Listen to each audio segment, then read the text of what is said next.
Am I live? Okay, I think I'm live. Alright, so good morning, good afternoon, good evening, whenever you guys are watching me. Hello.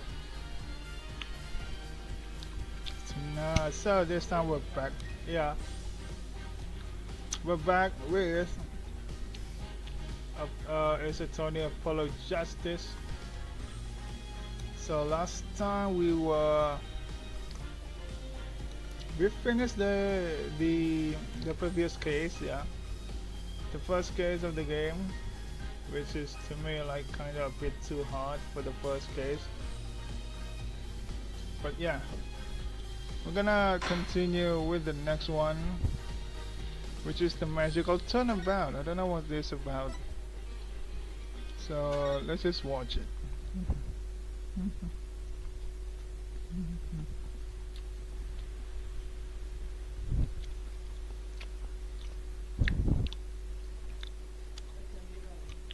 Good job, Nika. Ooh. Anyway, what is this? Alice in Wonderland? So that right skate was daughter.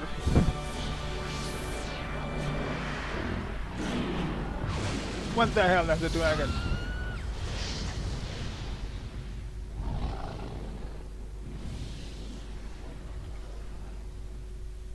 Oh, well, what show is this? Trucy!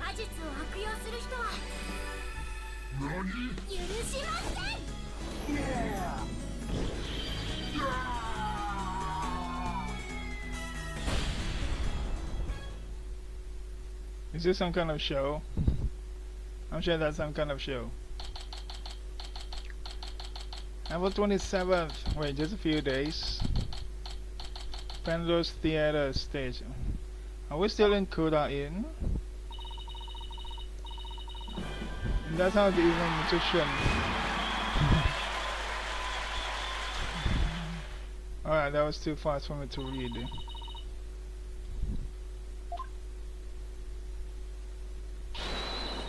Athena! Wow, Apollo! Wasn't that a great trick? You bet! I've never seen such a great magic act.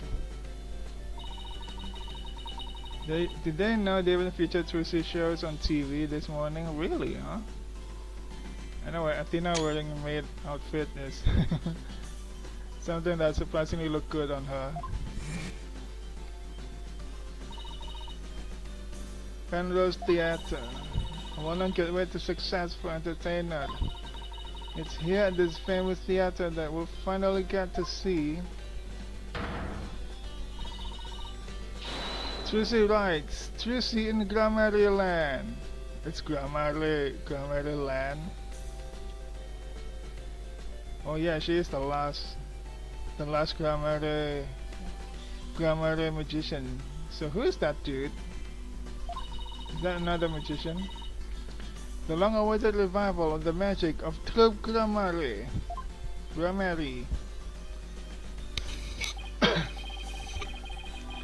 Wow, that explains why there's a TV crew here to cover the show.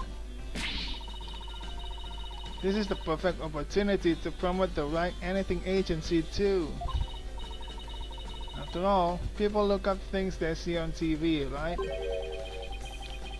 But wouldn't they be looking up the talent part and not the law part of our agency? Mamma mia, you're right. We'd get nothing but requests from Trucy's fans, wouldn't we? Pretty much. Oh well, guess we'll just have to make it the old-fashioned way.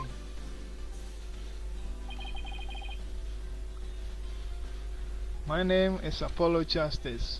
We're not playing as Phoenix in this part of the game, eh? What happened to Phoenix?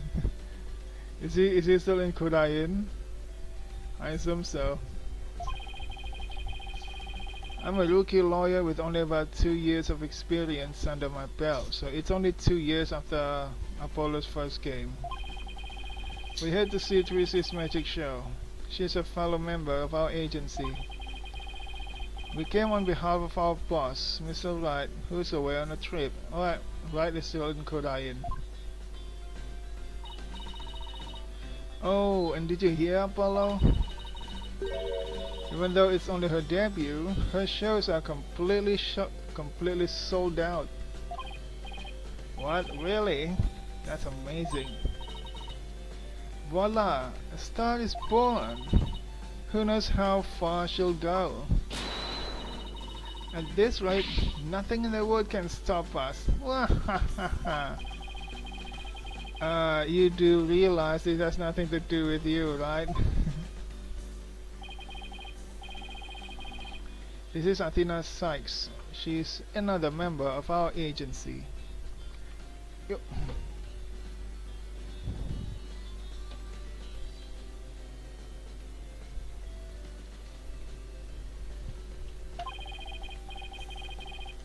She may not look it, but at just 19 years old, she is a lawyer as well. Sometimes I forgot Athena is only 19. What do you mean she may not look it? Of course I look the part. Care to explain how exactly? Oh, come on, have a heart. Stop treating me like a child. That gadget around Athena's neck that spoke just now, that's Widget. Widget helps Athena out with her special field of expertise, analytical psychology. He also had a habit of blurting out whatever Athena's really thinking. Yeah, this little guy can be a little unruly at times. Hey, upgrade me already! Oh, a buzz? What's that? What's happening? Your attention, please. The show will restart after a 20-minute intermission. We ask that you please be back in your seats before the next act. Thank you. Hey, why don't we go say hi to Trucy in her dressing room during the break? Oh yes, let's go see the big star. I'm so nervous. What should I say to her? Whatever you usually say to her at the office every day.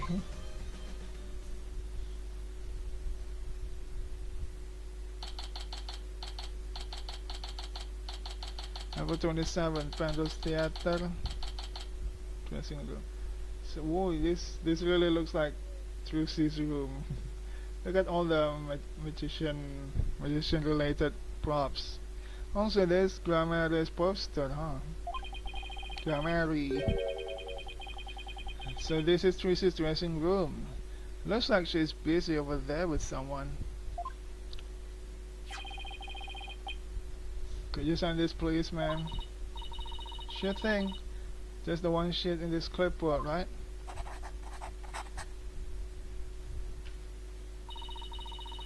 A fan asking for Trucy's autograph, maybe? I don't think so. It looks like some kind of contract. Thank you very much. I'll get this to the producer right away. Great, thanks. Oh! Polly, Athena, you came. It still sounds funny to me that Trucy calls Apollo as Polly. Because I still remember Polly as a parrot. Why is Polly still in this game? But, you know, not a parrot anymore.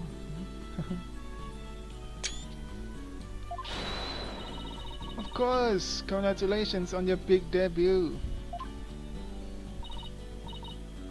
Hehe, thanks. Who was that just now, by the way? Somebody from Take-Two TV. They want to turn my magic show into a TV special. They're planning to broadcast it nationwide. Hehe, can you imagine? Wow, you really are a big star. What a character development. Trucy is already a big star. Hey, can I get your autograph later, Trucy? Sure, my signature is in high demand today. Would you like one too, Polly? Yeah, actually, I would. Why did you have to think about it first? Oh, looks like I ran out of flyers, so I have to sign your forehead instead. Hey, knock it off! Look, just forget about the autograph. This is Juicy Wright. She's a magician and is Mr. Wright's adopted daughter. She's becoming quite renowned in the magic world these days for her impressive skills. A lot of people get this wrong, but Apollo's actual job is being my magic assistant. Is that not the other way around, eh? No, you're the one who gets it wrong.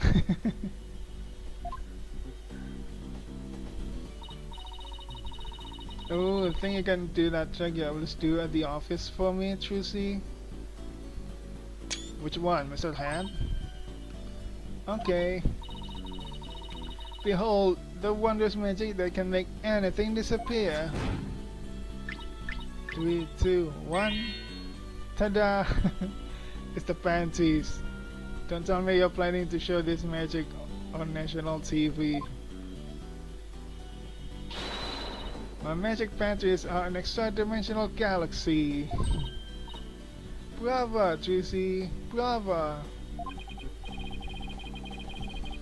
Okay, but why do you always have to make my Attorney's badge disappear? Well, that's because out of everyone at the Right Anything Agency, you're the one I get the best reaction out of. So basically, she's pulling pranks on him. That doesn't make my poor badge feel any better. I can talk about the show. Thanks again for inviting us, Trucy. Hehe, thank you for coming. Your show sure packs a wallop. Packs a wallop, what does that even mean? I nearly fell out of my seat when that dragon showed up. And when it attacked you, whoo! I was terrified, even though I knew it was all just a part of the show. That's good, because that trick is the crowning glory of Act 1.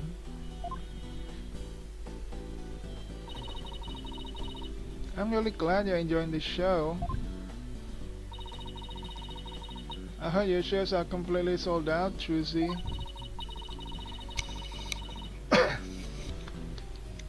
They say your fans were all over the tickets the instant they became available. Oh.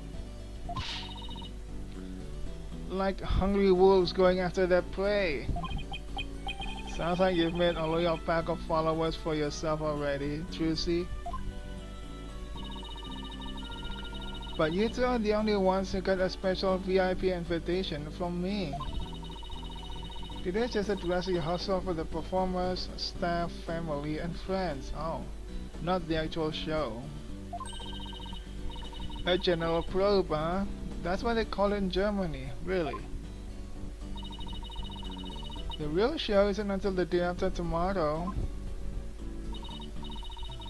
By the way, are you going to finally do your magic panties trick on stage after the break? Sorry to disappoint anyone who came just to see my magic panties, but my next trick is completely new. I'm debuting it today. Oh, a new trick, huh? Are you gonna chop Apollo up into little lawyer bits? No, I hope not. Funny, I don't recall ever agreeing to anything like that.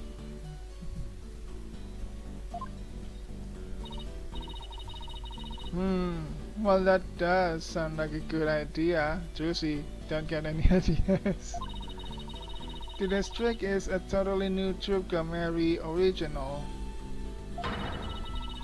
The entire future of the troop is riding on the success of this special new trick. How so? Oh, let me have a drink.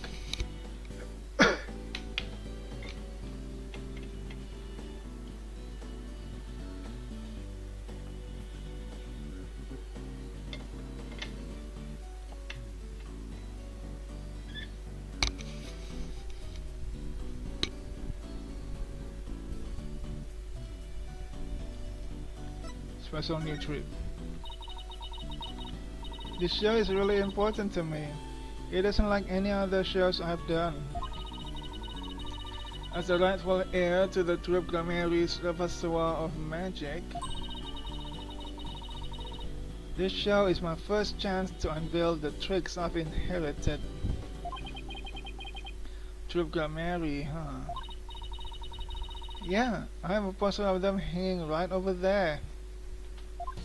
Most of them are dead though. Who's the green guy? He's new. Huh, it feels like it's been ages since I've seen a picture of them. But I don't remember the green guy. Is he new? I'm sure he's new. Gramarie was supposed to be four people troupe.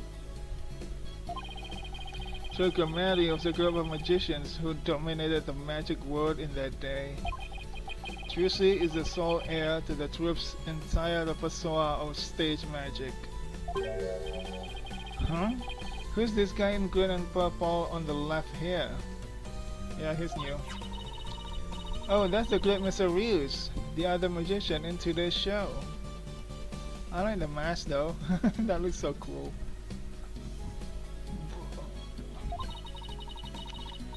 He used to belong to Troupe Gramarie too, a long time ago. Hey, so tell us more about this special magic you're going to reveal today. It's a secret Troupe Gramarie trick, left behind by my late granddaddy, Magnifique Gramarie. It's never been performed before, so this is the first time it'll be seen by the public. Wait, not even Magnifique has done it? The grand unveiling, huh? No wonder she's been working so hard.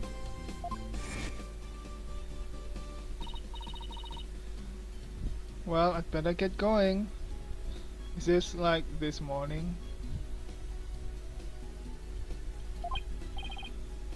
Huh? Where to? To practice my act, of course. The show's only a few days away. You're really pushing yourself.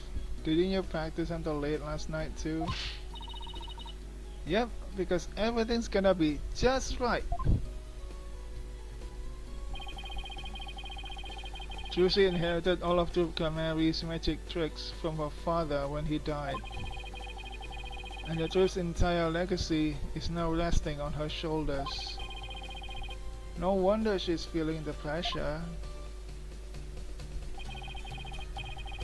It looks like everything's going well today though. I mean, that last trick was perfect. Grace under pressure, that's me. After all, a true entertainer always gives a smile on their face. That's a true Gramarie creed. It's hard to believe you've accomplished so much, even though you're still in high school. But to tell you the truth, I'm actually pretty nervous. Who wouldn't be? Oh, I bet this would do the trick. You'll be fine, Trucy. If anybody can do it, you can. Polly, that was just the boost I needed. Thanks. Apollo's fine sure has a way of really hitting you right in the heart and in the ears. Enough ragging on my voice already. Trucy. Oh, hi Bonnie. Who's that? She's so cute. It's almost time for the second act. Is her name Bonnie because she looks like a rabbit, huh?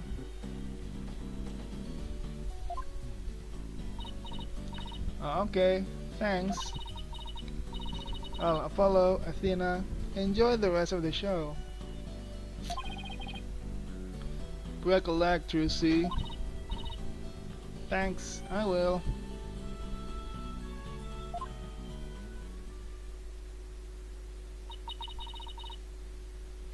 I hope her new trick goes well.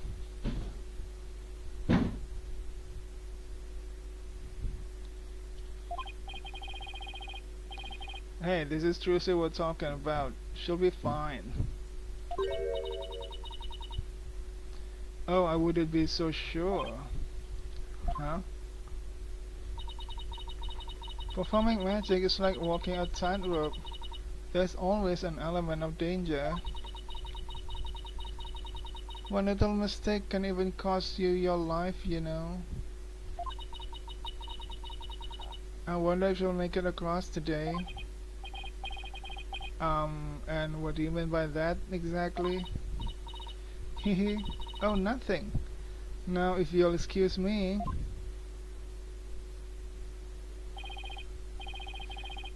She's gone. What was that all about? Judging by what she said, I'm going to guess she's probably a magician too. Come on, Apollo. We gotta get back to our seats now, or we'll be late. Ow, hey, stop pulling!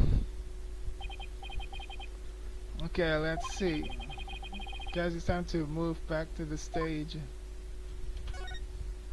Dressing room staging.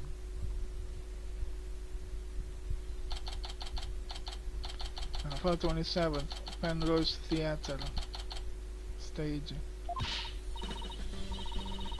Hurry up, Apollo, it's about to start. I want to see what Trici's next trick is.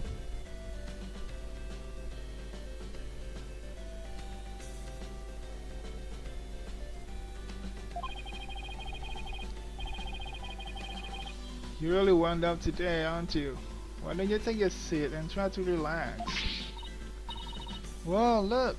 There's a TV reporter over there.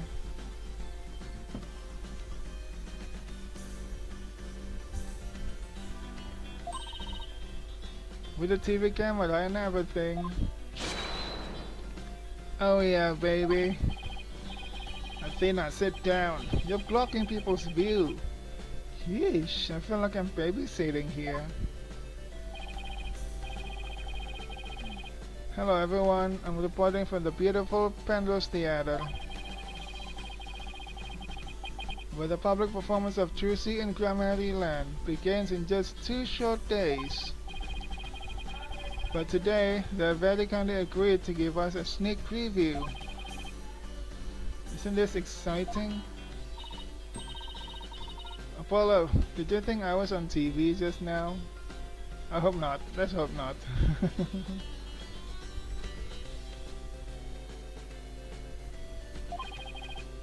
How should I know? But if you were disgracing our entire agency, that's for sure. Hey, what the heck that's supposed to mean?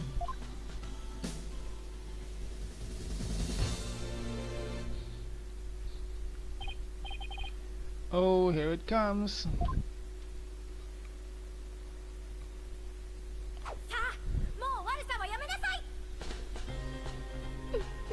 Oh, that's her.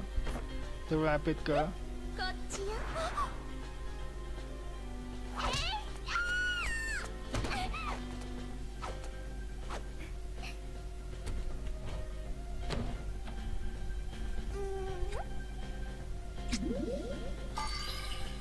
Mr. Hat!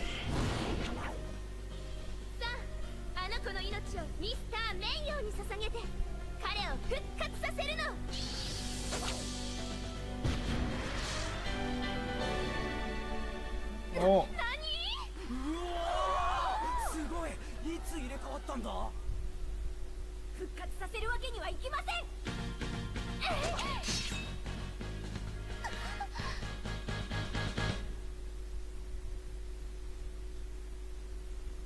That was so cool. Wow, that was amazing. I have no idea how she escaped that coffin. I'm glad Trucy's escape trick went off without a hitch. Oh, now in 3D. And when I open the coffin like this, inside you see Mr. Rios. His name is actually Mr. Rios. I just realized it. It's Mr. Rios. But how? I wonder what's going on. He's not getting up. Tracy! What the hell? The dragon fell. Holy shit, an accident? What just happened? Whoa man, an accident? It's like that guy dead? Wait, that's not part of the act? Attention please, for your own safety, we ask that everyone please evacuate the building. What's going on? Is Tracy okay? Outside everyone, evacuate immediately, please.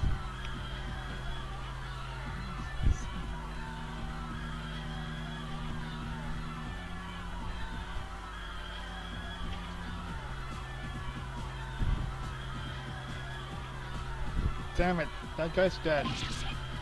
Whoa, hey, stop grabbing at me! Tracy!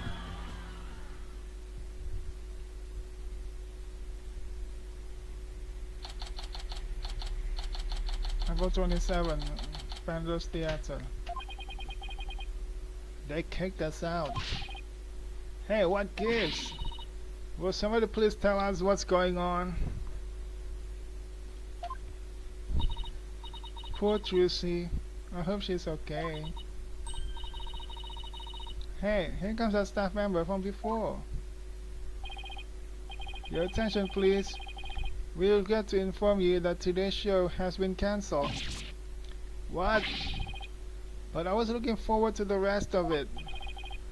Well, we are very sorry, but the theater is on lockdown pending a police investigation. Excuse me? Is it because of that accident? That man in the coffin, is he... well, we're still trying to figure things out, sir. But I can tell you that Miss Wright is fine. She wasn't injured, so please don't worry. Thank goodness she's okay. Hey, you there? Who are you? What the heck is going on? They wouldn't even let me in. Me, for crying out loud. Oh, Mr. Rattens, there was an accident during the show. Mr. Rattens? An accident? Great. Just great. That's all I need right now. Do you have any idea how much money was sinking into this program? And you are? The man behind the scenes, that's who. This is a fine kettle of fish, let me tell ya. Spending all of this is gonna be a real pain in my posterior, believe you me. Spinning? As in covering it up? Look, I gotta get inside. Seriously, can a guy catch a break around here? Well, there he goes. Why don't we go back to the office for now? I'm sure Tracy will call us once things have settled down. Yeah, I guess you're right. My beloved attorney's badge. Oh, he's moved.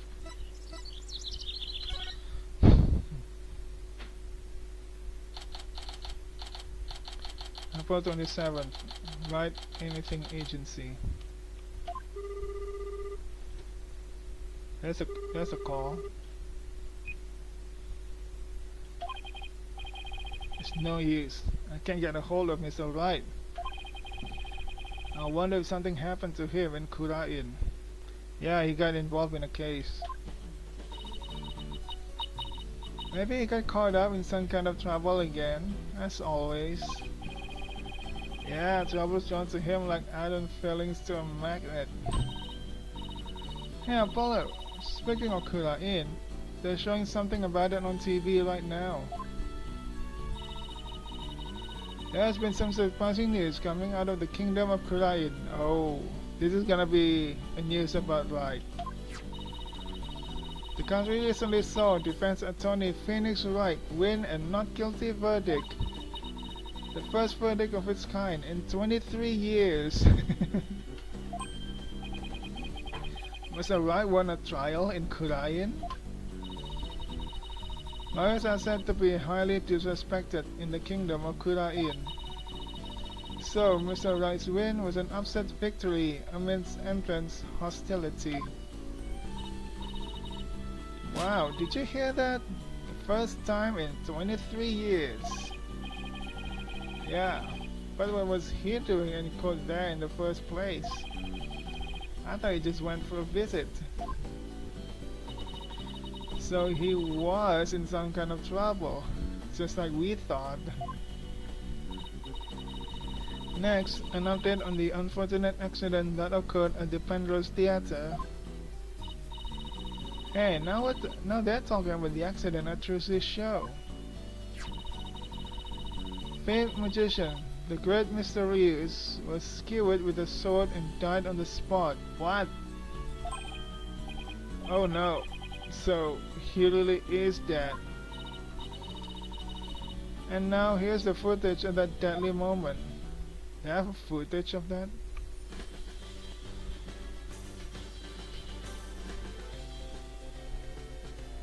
In 3D?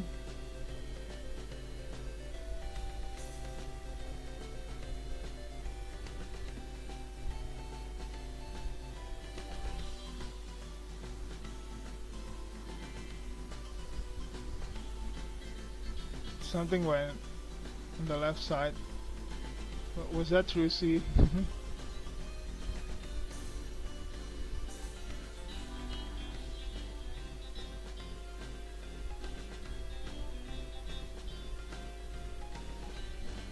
Let's zoom in on Trucy's face so we didn't see the actual stabbing.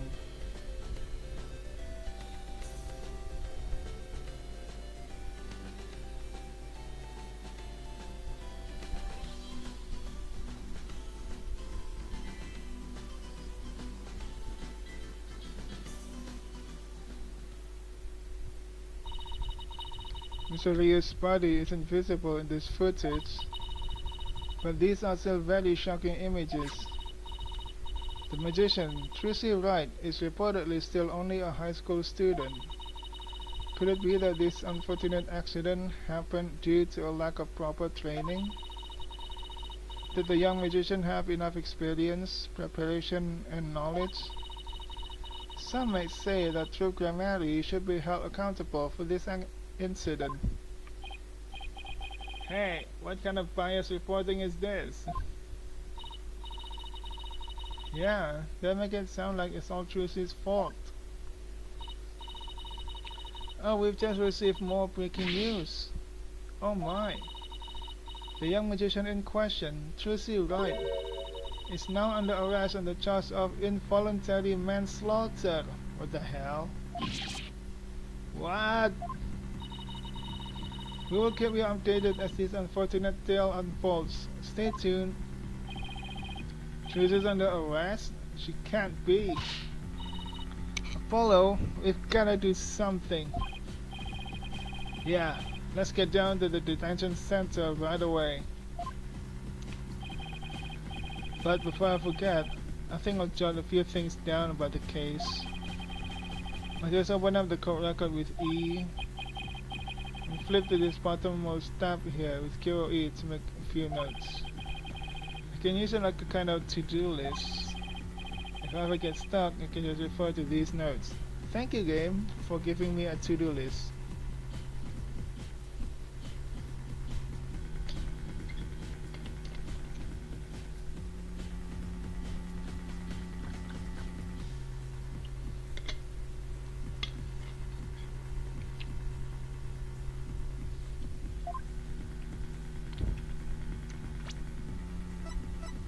Hotel retrieved in the detention center. Particular set of circumstances led to her being adopted by Mr. Wright. Yeah, like an entire game. Particular set of circumstances, it's more like the entire game happened. The youngest lawyer in our agency, she apparently studied psychology in Europe. My boss, she taught me a lot about what it means to be a lawyer.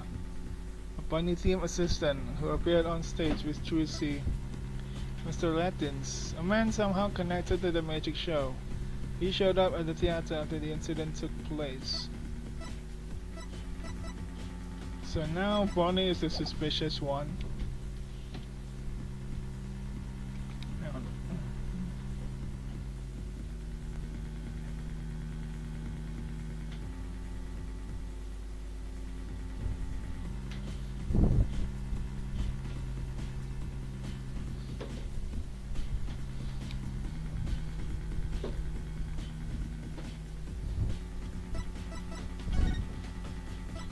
Detention center.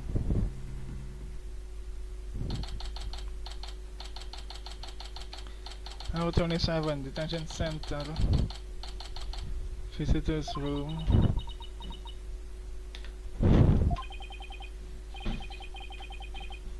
Poor Trucy. What can we even say to her? Oh, Polly, Athena. Trucy, are you okay? I'm fine. Don't worry about me. We saw the news about the accident on TV. Guess I can Houdini my way out of this one. I got arrested and everything. They say I'm the one who caused the accident. But that's not true, right? To be honest, I don't really know. I mean, I have no idea how an accident like that could have happened. The trick went off without a hitch, I'm sure of that much. Still, the police just won't listen to me. They've already decided that it was all my fault. I'm exhausted after all their questions. Looks like she's been able to hang in there at least. Yeah, she really is one tough cookie.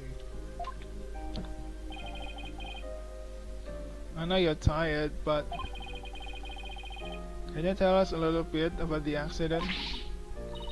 Yes, of course. Go ahead and ask me anything. I'll be fine. So let's start with the incident. For starters, can you help us understand what happened? In today's show, there was a dead body in the coffin. Who wasn't in the coffin before? How did that happen? Was there some kind of accident? I don't really know. The coffin was supposed to be empty when I opened it. But instead, Mr. Ryu's body was in there. That must have been a huge shock for you. And when the dragon set piece fell down at the end, was that an accident too? It must have been. I have no idea how or why that happened either. Nothing went the way it was supposed to. I still can't believe Mr. Rios is actually dead. As tough as she is, this is obviously taking a toll on her. But how did Mr. Rios' body get into the coffin in the first place? Trucy, we need you to tell us the secret of the trick. You know what they say, a magician never reveals her secrets. But I guess I should make an exception this time. But if you ever tell anybody, I'll make you my guinea pig for every single new magic trick from now on. Don't worry, I'm a lawyer, remember? Client confidentiality is part of the job. So what's the trick? So let's call this trick Trucy's Great Escape. How did you get out of the coffin? Alright, here goes. I'll reveal the trick just for you two. Prepare yourself for an exclusive explanation by magical girl Tracy Wright. Are you a magician or a Mahoushoujo, eh? That's kinda not clear.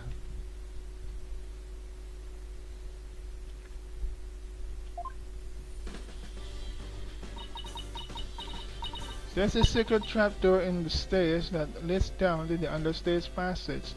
Of course, there's always something like that in the stage.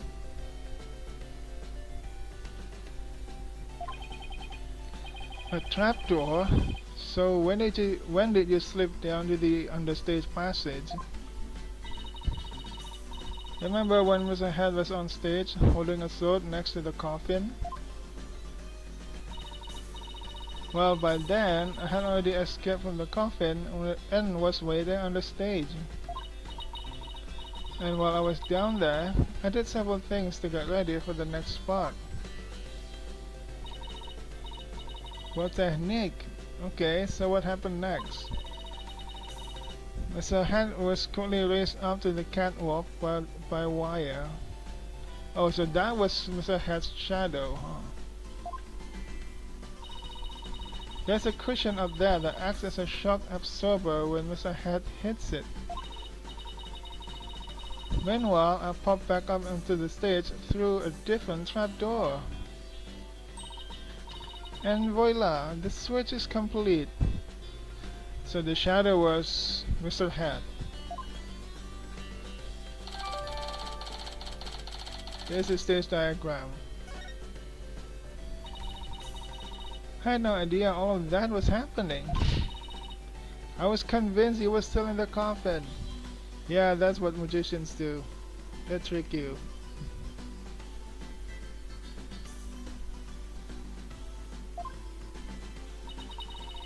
That's what professional magicians do. They make the audience see something that isn't really there. In other words, you make us see illusions, right?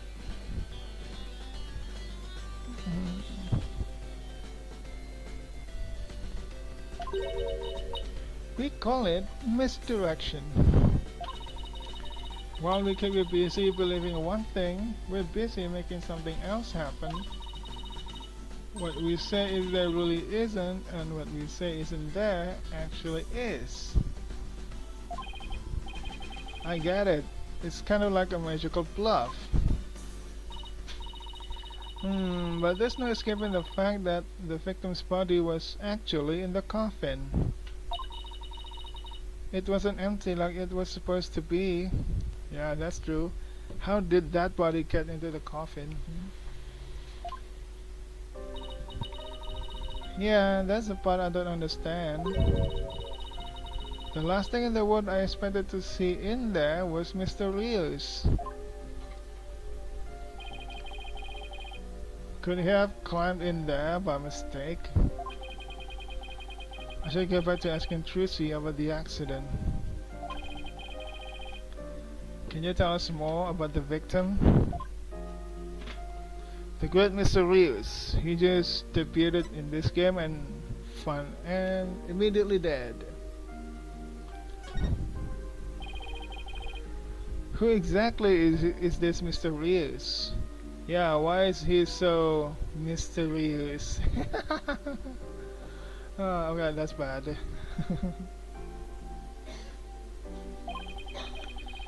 You said he used to belong to Troop Cameri, right? Wait, you don't know who the great Mr. Rios is, Apollo?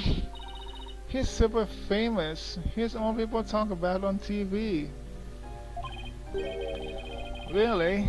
I just assumed he was one of Trish's assistants. Where to diss the dead, Apollo? So, how did the two of you come to perform together, Trucy?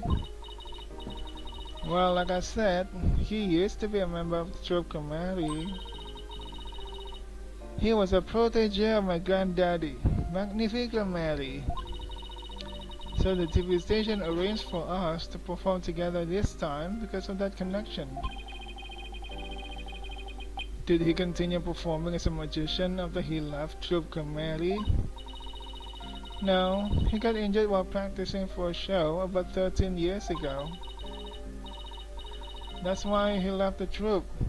After that, he took a break from magic for a while. I'm pretty sure it's a recent thing, him getting famous again.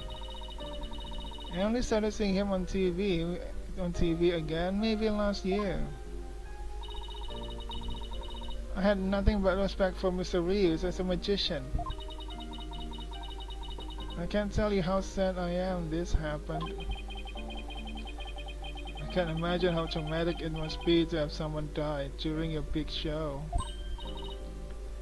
Oh, but hey, don't worry, I'm fine. I have to stay strong for my fans. Why do I have this feeling? Huh? My bracelet's reacting. People tend to unconsciously tense up when they're trying to hide something. And when I pick up on the distress, the bracelet around my wrist starts to feel tight. So I guess this means that Trucy is trying to hide something from me. Well, I guess I should give my bracelet a tap with awe. So they're giving us a tutorial of Apollo's ability. Can see things others can't. The slightest twitch or the change in expression. Yes, I can see it all when I'm concentrating intensely like this. And when people are feeling nervous, they sometimes reveal a certain habit or tell. I'll just shake my viewpoint around until I find Trucy's tell.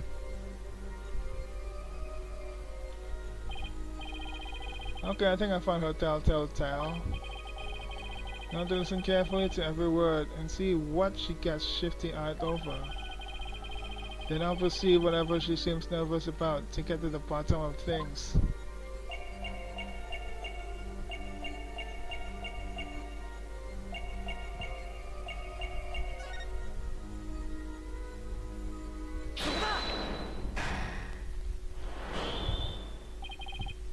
Come on, Trucy. You should know by now that you can't hide anything from me. Then tell me that your bracelet reacted. Yup. And here I thought my smile was going to do the trick. Looks like I broke the first rule of being a magician. A true entertainer always gives a smile on their face, right? I remember hearing you say that before. That's right. It's a primary motto that my daddy used to say before he passed away. Yeah, he always said that. I'll never forget it.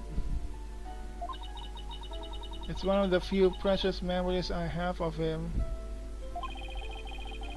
But you can't keep everything inside, Trucy. You'll burst. Why don't you tell me what's bothering you? I can't. If I did, you wouldn't believe in me anymore. That's not true. As an entertainer, you believe in always keeping a smile on your face. And as a lawyer, I have a belief that's important to me as well. There's one. Your attorney's badge? I swore on this badge that I will always believe in my client to the bitter end. That's the cornerstone of being a good lawyer. Mr. Wright taught me as much. So no matter what you tell me, I'm going to keep on believing in you, Trucy. All I ask is for you to have a little faith in me too.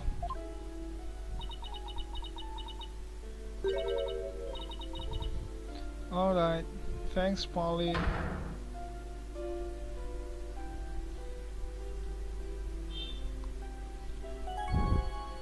The truth.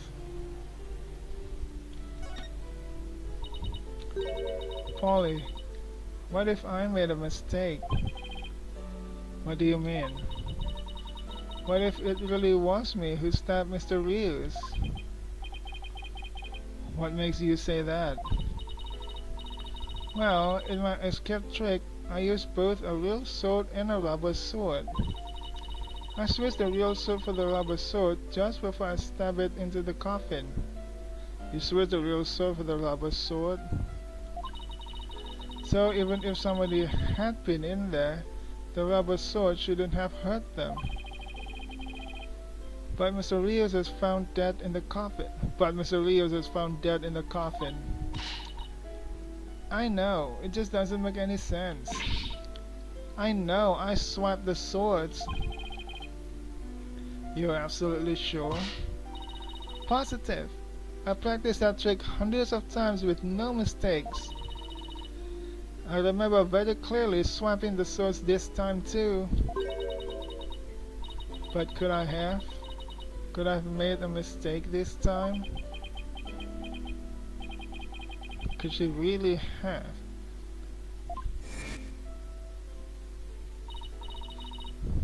Well, I'd better get going. Huh? Where to? To practice my act, of course. The show's only a few days away. You're really pushing yourself. Didn't you practice until late last night too? Yep, because everything's gonna be just right.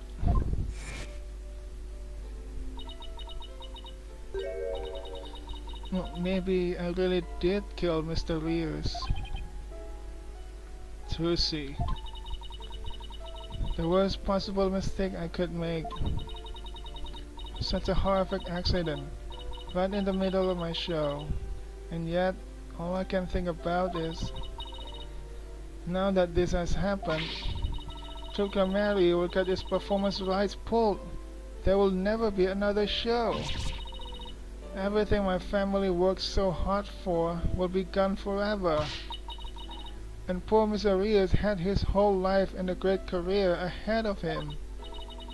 I ruined everything. I destroyed it all. I took it all away.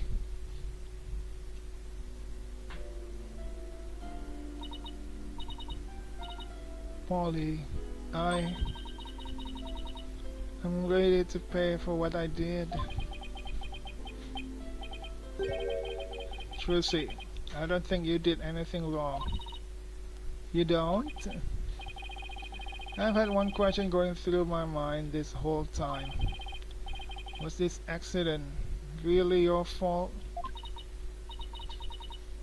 What do you mean? I don't have any proof or anything. It's just, I don't think you would ever make a mistake like that. Apollo, I saw how hard you worked on your tricks, staying up late every night to practice. And I know you always get everything picture perfect. Nobody's perfect all of the time.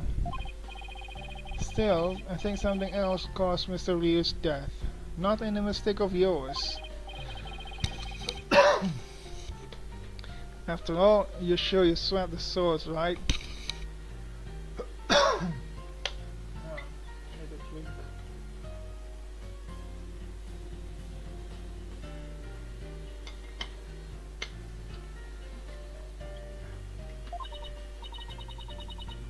Yes, I remember doing it.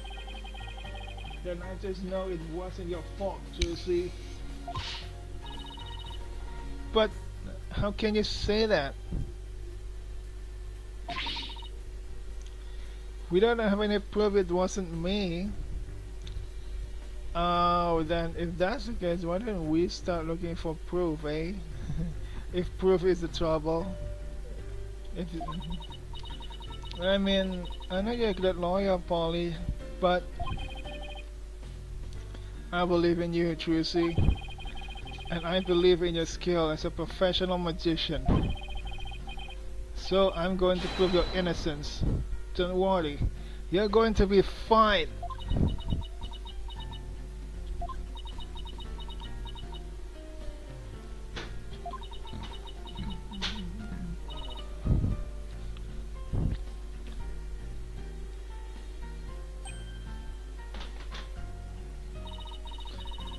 Thank you, Apollo.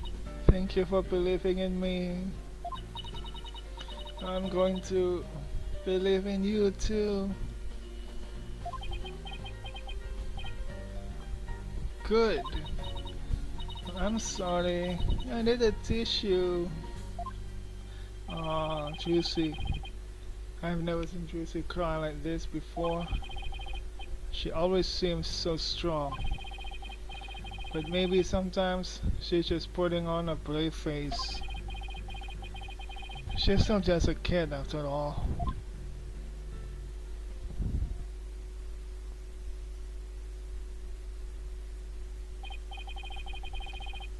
So I have to ask to make it official, but will you let me defend you? Yes! I'm counting on you. I don't want to have to cancel the show on its opening day. Right. She seems fine now. Hang on. Maybe I should save. It's been an hour. It's been an hour and I don't want to lose any progress.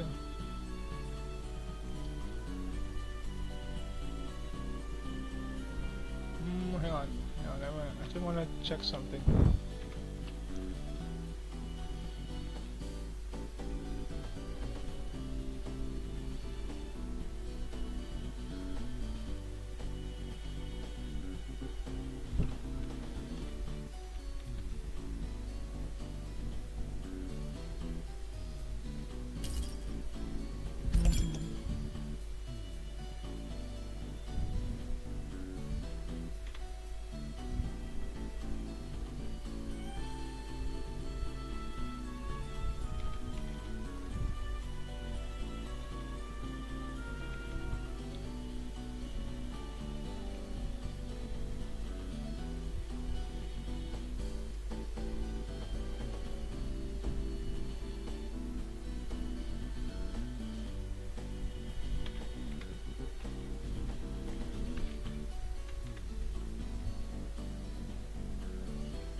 Save complete.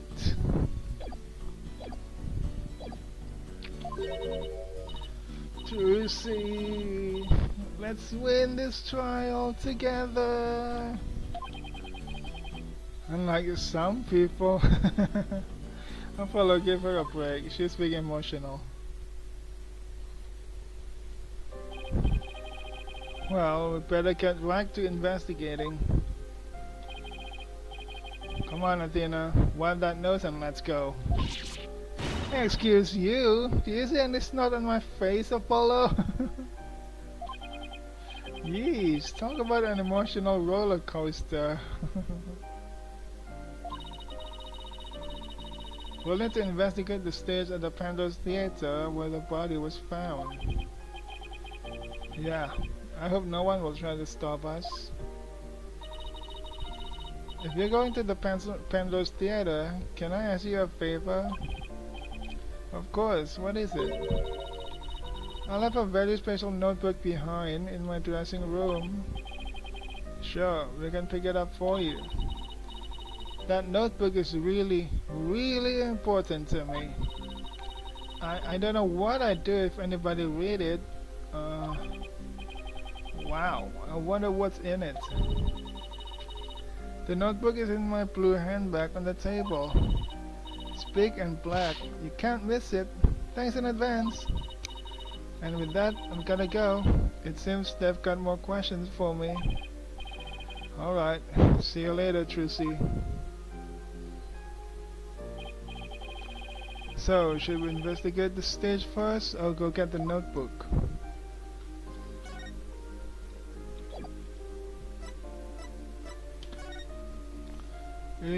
Brando's dressing room. We can go straight to the dressing room, so we don't have to go through the Penrose Theater. Let's go to the dressing room then. I'm sorry. Level 27, Penrose Theater dressing room. The dressing room looks just the way it did before the incident.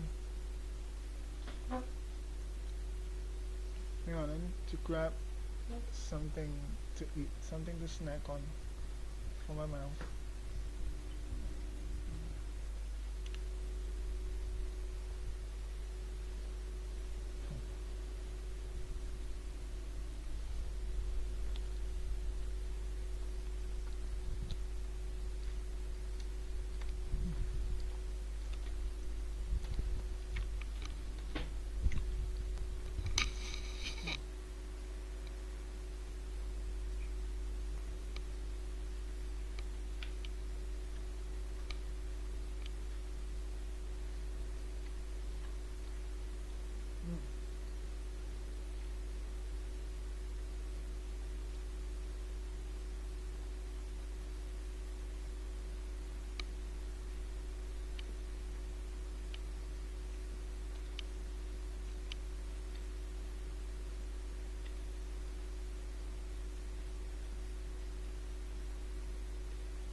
Sorry. All these items look kind of lonely without their owners. We have to find Trucy's notebook for her. Let's see, she said it would appear in her blue handbag on the table, right? We should see what else we can check out while we're here. Why is there a Gavin symbol on this rose, huh? Gavin, did you send this? Oh, these are from Prosecutor Gavin. Yep, from him. Roses, huh? somehow like him. Pretentious. They might be pretentious, but you know what? He makes it work. Huh. Apollo, I've noticed this for a while now, but you get awfully prickly when it comes to Prosecutor Gavin. You think so? I mean, don't hate him just because he's beautiful. Who hates him, huh? That's not it at all. She really did just really think Apollo jealous of Kevin. What about this one? Huh? Aren't these nine-tails flowers? You know, those flowers that only grow in Nine-Tails Vale. Really? It's from someone from Nine-Tails Vale. Oh my goodness, you're right. There's a card here and a letter to go with it. The card says, "Good luck, Tracy, from Damien and Jinxie Tenma." Ah, from that father and child. Mayor Tenma and Jinxie, huh? What does the letter say? Let's see. Oh, there's a message for you in here too. Please tell Mr. Demon Lawyer I said thank you for everything. Thanks to him, I've overcome my fears and now I'm not afraid of yokai anymore. And guess what? I've even become friends with yokai like Itan Momen and Konaki Gigi. No matter what happens, I guess she'll never grow out of her demon obsession. You're the lawyer. Oh, okay, so what about this flower? Hey, these flowers, they're from Lamiroa. Lamiroa, where have I heard that name before? She's a famous singer. They call her the Siren of the Ballad, and she's very popular. Why would a famous singer be sending Trucy flowers? Because spoilers. Well, we met her through a case I headed up once. Wow, your circle of acquaintances is bigger than I thought. Namiroa. I don't know why, but her songs really touch me for some reason. I hope she's doing well. What about this dress? Look at all these costumes. I bet they're all Trucy's. Oh, could you tell by the scent? Are you like some kind of bloodhound or something?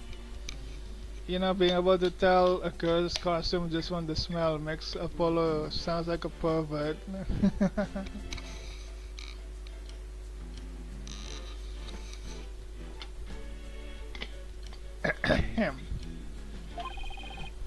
I'm her assistant, not her pet. Here's the bag. Let's take a look at everything else first. Starting with this poster. Tracy put some posters up, I see. Oh, here's one of Troop Kamari.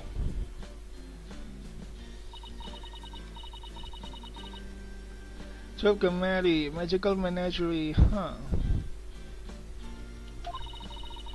Looks like a bunch of folks dressed in Looks like a bunch of folks dressed in outfits a bit too gaudy for their age, if you ask me. But isn't that pretty much how all the best magicians dress? Was Troop Kamari really such a big deal back in the day? Yeah, there were. I guess so. Everybody in the country knew them back then. They had great tricks. Like making buildings disappear, or escaping a safe drop from a helicopter. Wow, I was in Europe at the time, so I had no idea. But if even you know about them, then they must have been really famous. I used to see them a lot on TV.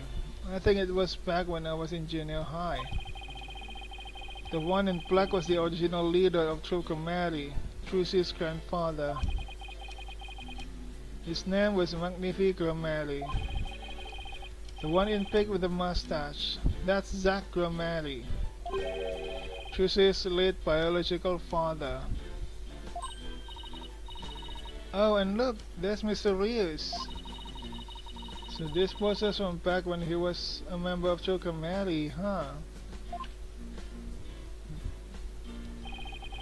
Tracy said he left the troupe after he was injured during a show or something, right? Oh, we got it added to the code record. Somehow it is added to the code record. I don't know why. That's good. This is gonna be important. Why is there still samurai here, huh? It's still somewhere, still on TV, huh?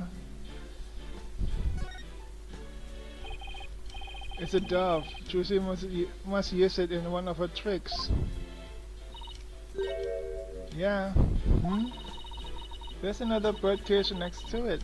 I wonder what's in that one. Cuckoo! Kachoo! Well, what in the world was that? We don't know what's in there. It's something mysterious. A mysterious bird.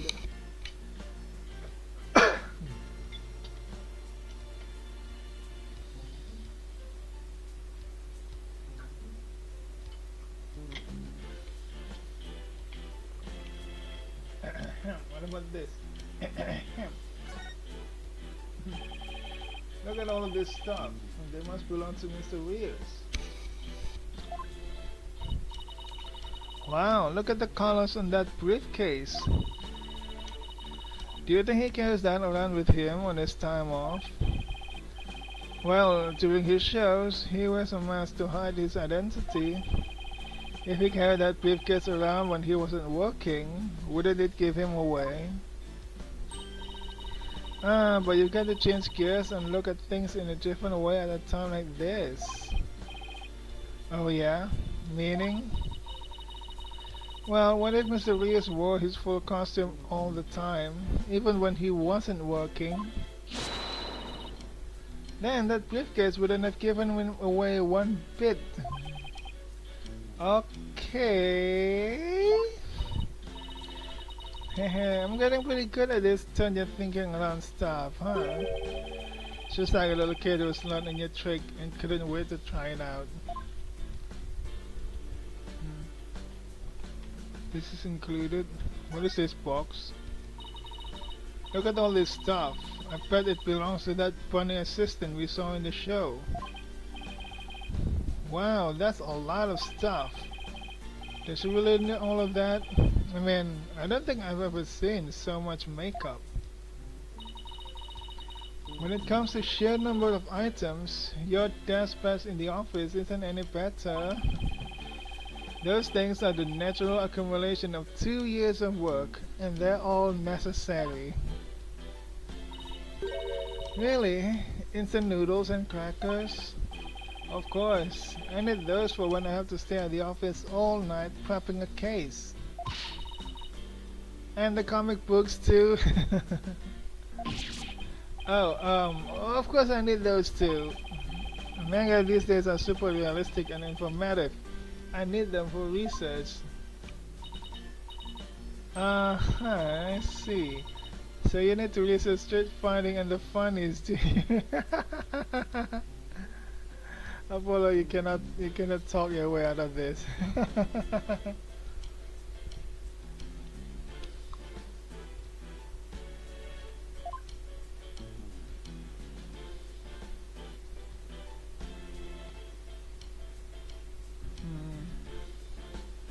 Okay. The makeups, 2 life bunnies. Oh, look at those adorable little bunnies. Rabbits, huh? I used to have a pet rabbit. Really? You? She just laughed. What do you mean? What's wrong with me having a pet rabbit? Aren't people who have rabbits as pets usually the quiet, sensitive type? Well, pardon me for being so loud and insensitive. He's kinda offended.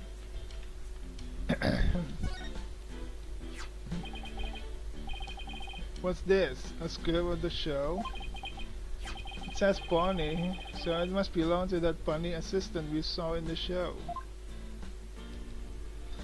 What's it show? 9:30 a.m. Mysterious transforms into a dragon. Trucy's hat trick. 10:20 a.m. Bonnie's teleportation trick and Trucy's escape trick. 11 a.m. Mysterious fire trick. This will be dangerous. Make sure the fire bucket is ready. You and I got to see the first two parts up to the end of the 10:20 a.m. segment. So Mr. Rios was about to have a fire trick. Is that important? But this Mr. Rios fire trick, we didn't get to see that part. Yeah, because they canceled the show after the accident. Hey, there's a note about the fire trick. This will be dangerous. Make sure the fire bucket is ready. Come to think of it, when Mr. Rios turned into a dragon, it breathed fire, didn't it? Coin tricks and fire tricks were Mr. Rios' specialties. Maybe they had some big finale plan, where Mr. Rios and Trucy would face off in a grand magical showdown after his revival. We added to the court record.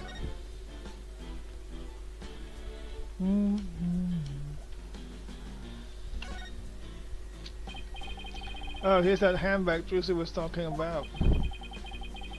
I feel a little funny about digging around in a girl's purse. I guess it's okay to open it. After all, she did ask us to. But not you, Apollo. Let me do it.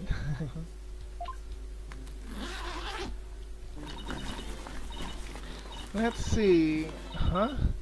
No, not this. What's this? Oh wow, she has. Oh, Trucy, you are bad. What's the content of the bag, huh? What is the content of the bag? It's so mysterious. What is it? I want to see too. That's funny. She said it was a black notebook, right? But there's nothing like that in here. Maybe Trucy was wrong about where she left it. Let's keep looking around for it. It wasn't here. That's weird. I already look at. Why is this still a circle? I said we take a look through Mr. Rios' things too. Hey, is that notebook sticking out from behind his briefcase? You're right. It's practically screaming, "Over here, look at me." Do you think it could be? Oh wow, Athena! Our Hans was right. It's Trucy's notebook. Why was it here? What's it doing mixed in with Mr. Rios' stuff? Good question.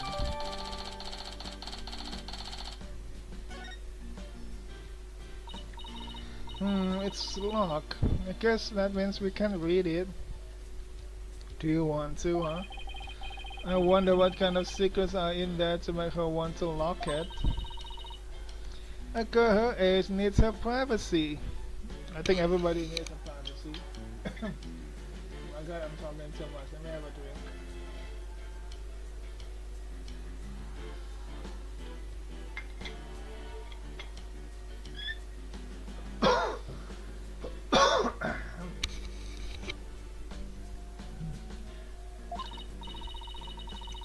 Besides, everybody has a secret or two they don't want others to know about. If there's anything in there but kisses or crushes, I think Mr. Wright would cry.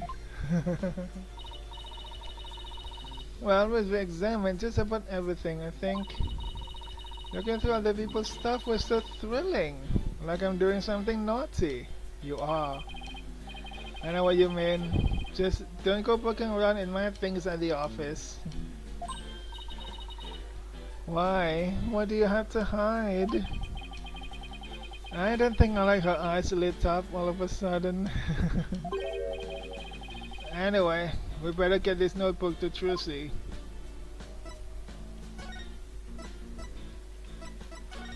Hmm.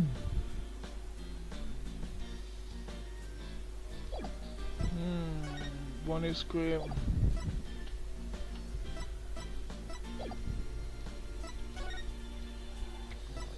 So we got back to detention center. Nope, she's not here. Not yet, I guess. Let's go see the station. Number 27.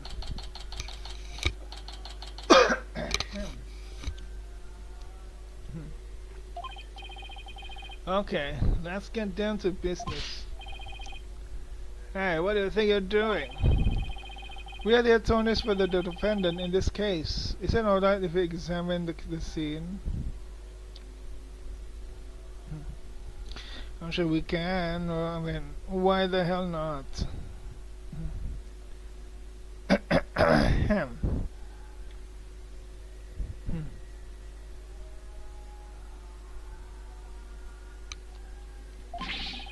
Of course it's not alright. What do you mean not alright?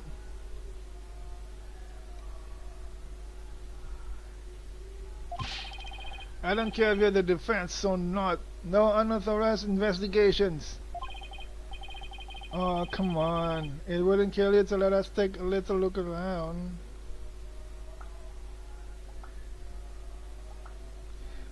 Hang on, let me have a drink again.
I said no.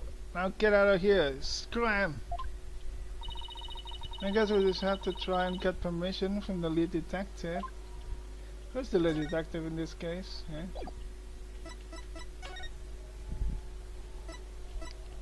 Penrose Theater. April 27th, Penrose Theater. The person you are trying to call is not available. After the tone, please record. I've tried calling Mr. Wright 100 times, but he never picks up. We've left him some voicemails, so he'll probably call once he gets them. He's going to flip out when he hears what happened to Tracy. Hey, this is the place. The theater where that magical murder happened. Oh yeah, wonder if they brought the dead body out yet. I heard they already arrested the murderer. They say it's a young girl. Yeah, a high school student. Can you believe it? Kids these days. What's with all the curious bystanders? They sure are kicking up a fuss. How dare they call Tracy a murderer? They've got some nerve. We can't let people think that about her. We have to defend her. Apollo, is that you? Hey! Maya! I mean Emma, I'm sorry. Emma? What are you doing here? It's sure been a while. How have you been? Oh, can't complain. I haven't seen you in ages. Emma is not usually in the best of moods, so I never quite know what to do or say around her. Well, we have some business to take care of, so I guess we better get going. Hey, wait a minute. What? Was it something I said? You're darn right it's something you said. What's with you brushing me off like that? We've got hips to catch up on. After all we've been through, you're not still mad at me about something, are you? She's sulking. Sorry, I didn't mean to upset you. Who's this, Apollo? Oh, you didn't know, huh? A distant cousin or something? No, he was a detective I've had the pleasure of working with before. Hello, I'm Emma Sky, forensic investigator. What? So you're finally a full-fledged forensic investigator? Yeah, I finally achieved my lifelong dream. You appear in so many games and you're finally an investigator, a forensic investigator. Look, I even have an official forensic investigator armband and everything. That's great, Emma. I bet the accent was really hard, huh? Oh, it was a since. Really? Because I thought you said something about failing it over and over. Well, never mind that. The important thing is, I'm not a plain old detective anymore. So no more boring old investigations for me. I'm so happy I could hug the whole world. Coming from you, that's really something. Criminals beware. Fingerprinting, luminol testing, DNA analysis, and my Sky is ready to go, so bring it on! Wow, I guess it's goodbye grumpy clouds, hello fanatical sun. She's very cheerful, isn't she? Is it because the weather or something? She sure wasn't like this before. She was pretty frustrated back when she was assigned to the Criminal Affairs Department. And she was always munching on chocolate snackus to relieve her stress. Snackus and stress are a thing of the past. I've said goodbye to both of them. And may you never have to see either again. By the way, are you two here because of the murder? Murder? Don't you mean the accident?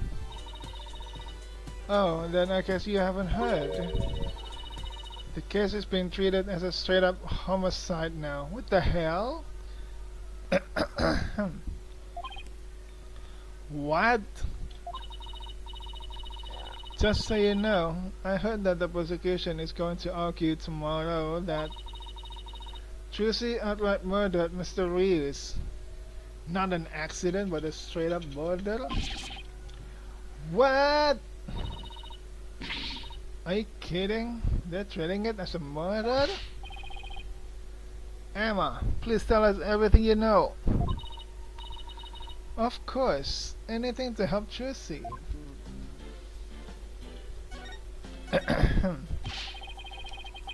Why is the case being treated as a homicide now and not involuntary manslaughter? Hang on, let me have a grab my drink again.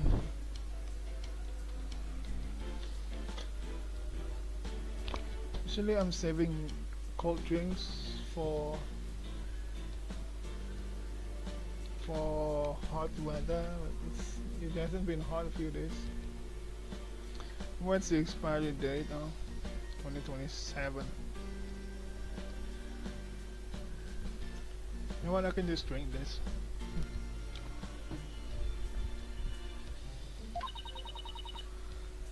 Well, apparently, she's so cute when she's doing this. Let's take a screenshot.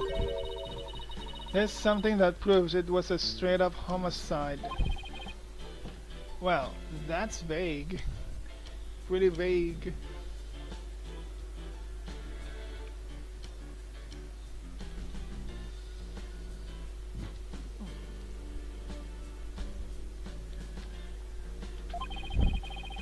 Do you know any of the details? No. I'm afraid that was all I was told. Really? How come? Hang on.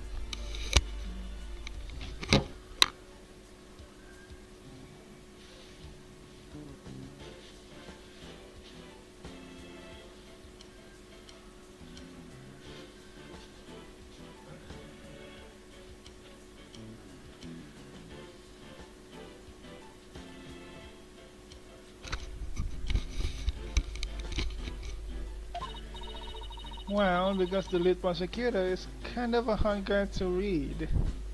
Who's the prosecutor in this game, huh?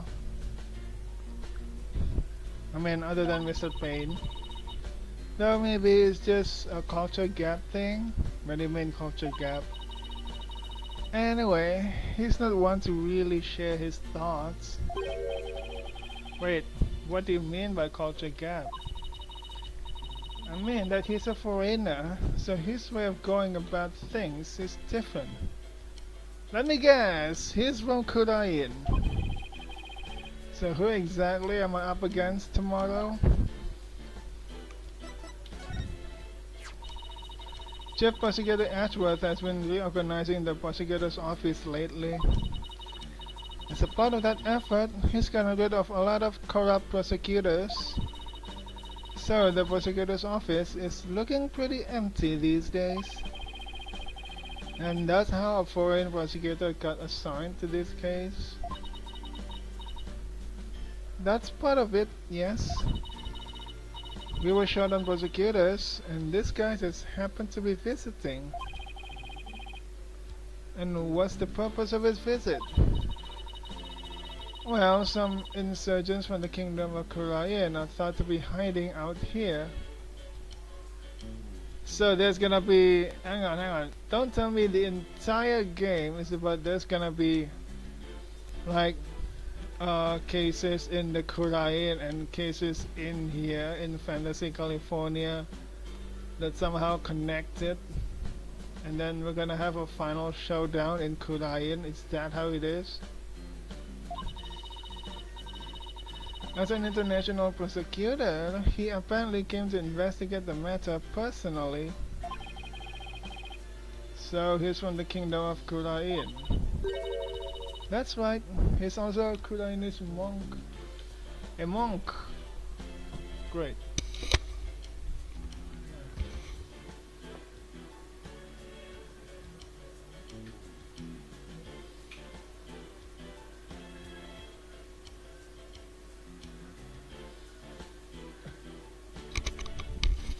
So cloudy these days. A monk?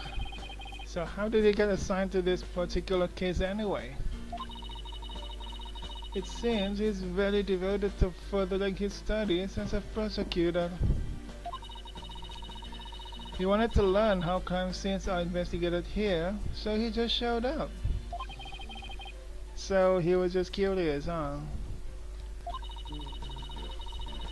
He looked the entire crime scene over quite earnestly, and just as everyone else was ready to call it a case of involuntary manslaughter, this is most certainly a murder, the cruel act of an impure soul.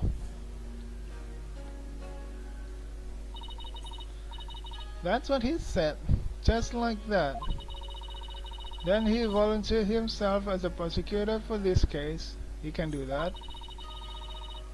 With the shortage of prosecutors right now, the prosecutor's office was glad to have him. That's why he can't volunteer, huh? Because they are short on people.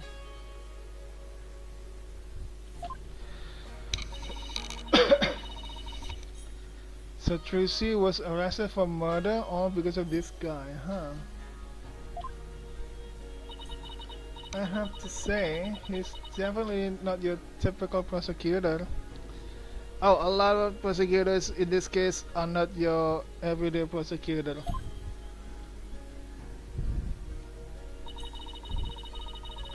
He says court is where a victim receives their last rites, where the truth is revealed, the criminal is judged, and the victim's soul sees salvation.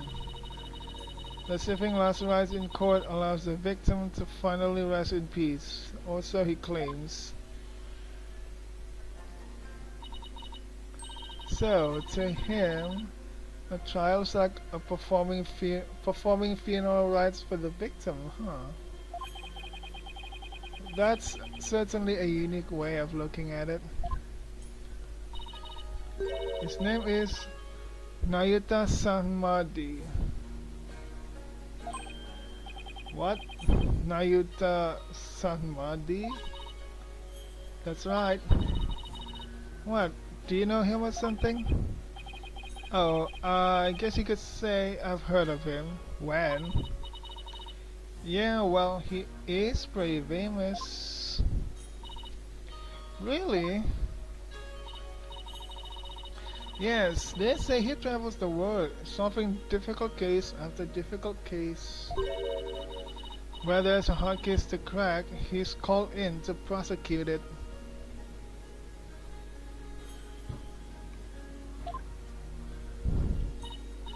Wow, sounds like he's going to be tough to beat. I can't believe this. I have to stand in court against him. He seems like a very kind and gentle person, though. He's very polite and understanding to everyone he talks to. Huh, so he's a pretty agreeable guy then. Yeah, it's fun to see what kind of person Trucy really is.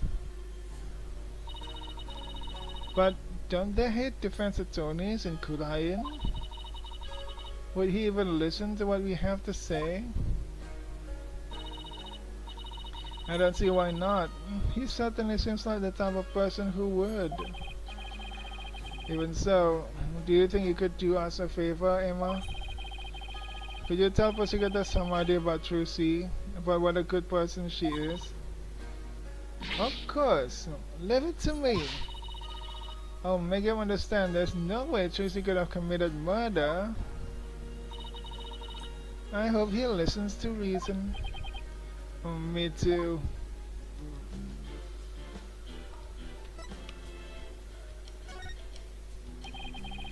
Congrats on finally becoming the forensic investigator you always wanted to be.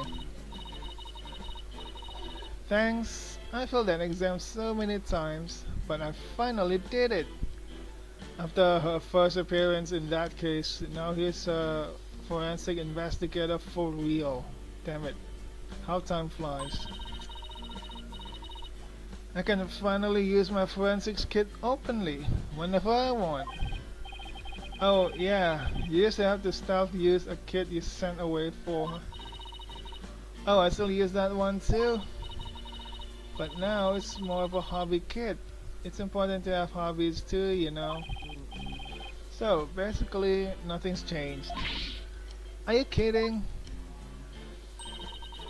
I don't have to worry about getting in trouble for taking fingerprints for fun now. It's positively life-changing. I can take all the prints I want. Are you sure you're allowed to do that? Sure, I'm sure. I've been collecting all the prints I've taken into a personal database. Now, hold out your hands. I need to get your prints too.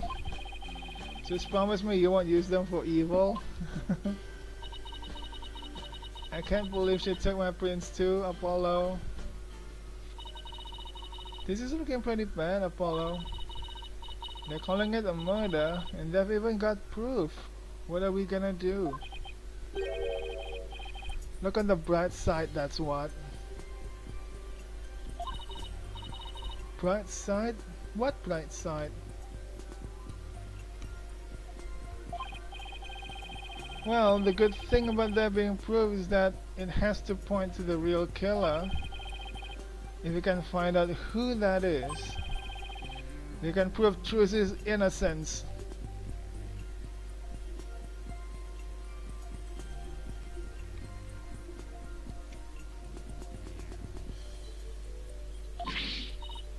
Oh, hey, you're right. Which means our objectives are clear. We have to find two things: proof of Trucy's innocence and evidence of the true culprit's identity.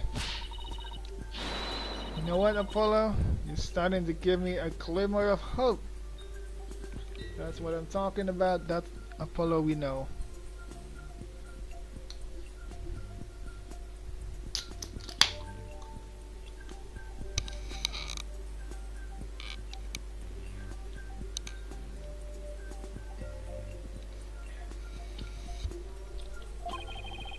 And that means there's only one thing to do. Investigate. Emma, would it be alright if you investigate the scene? If I said no, you just do it behind my back anyway, right? Would I do something like that? Guess the jig is up. Oh, alright, but I better come along. Who knows what sort of mischief you get up to if I'm not there to keep an eye on you. Mischief? Sounds like Emma trusts you about as far as she can throw you, Apollo. He has been known to move things around at the scene of a crime, you know. And what about you? You used to do all kinds of forensic tests on things without permission. There's nothing wrong with that. After all, forensics is always on the side of justice. How is that even remotely fair? Oh, we're gonna take a look around here. What is this thing? What are all these weird objects anyway? Are they supposed to be modern art? Like that clock. Is it just me or are the hands moving awfully fast? Now that you're now that you're telling it, now you're talking about it, Apollo. Yeah, the arms, the hands are moving. Ay caramba! What kind of clock doesn't show the proper time? Is that part of what makes it art? Who knows? Hey, take a look at that man in front of the clock. He's trying real hard to set his watch to it. Hey, mister! Tell him not to. What is this? What an art building. The name Penrose Theater comes from the Penrose Triangle, an impossible object. It's called an impossible object because it only exists as an optical illusion. An optical illusion? Uh-huh. Just like how that cube on the front of the building isn't really a cube at all. It does look like a cube, what do you mean? It isn't. It sure looks like a cube to me. It's just the way it's shaded. The dark and light parts makes it look like it's jutting outward towards that, but it really isn't. Huh? It isn't? How what? It isn't? You're kidding me, game. Come on, let's take a look at it from over there. Okay. Well, what's happening? What? You're right, that's so weird. Everything about this place is an illusion. Now do you get it? I think so. It's kinda hard to tell. What the hell? So that's why this is the place for magic. Look, that's juicy. Front and center. So the show actually starts the day after tomorrow, huh? Juicy and Grammarly Land.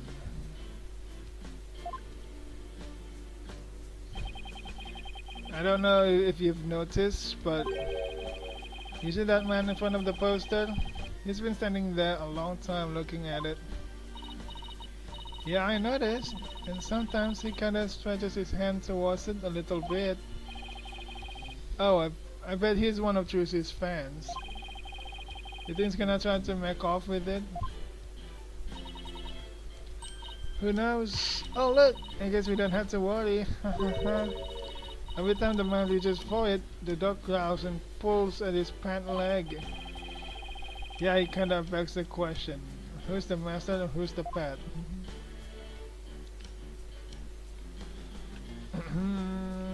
Is that all? Guess that is all. Now we can go to the stage.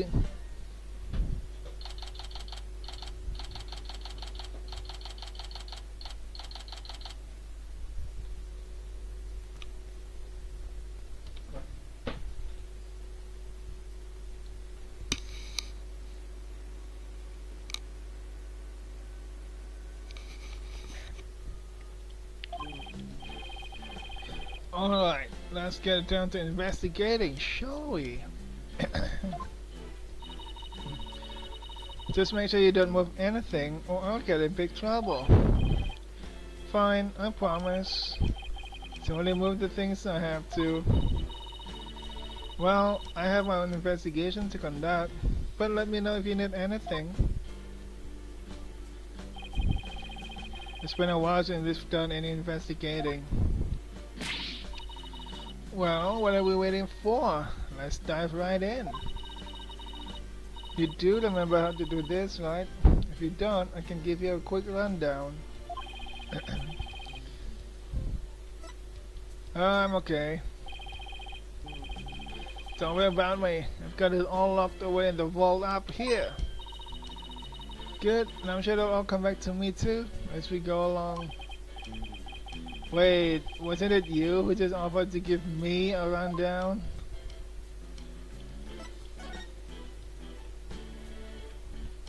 Look around. A lot of things to examine, like this thing here. We have one of these in the office too, don't we? Yeah, that poor magic prop we use as a shelving unit. I would kinda like to see Trucy perform this trick sometime.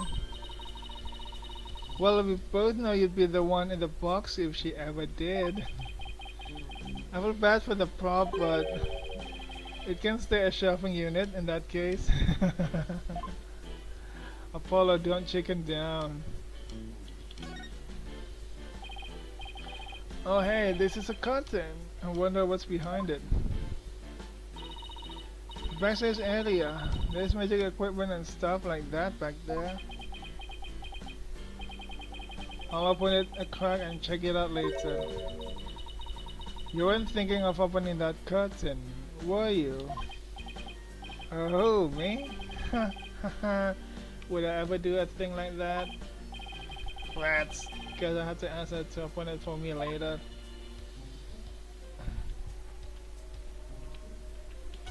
The dragon.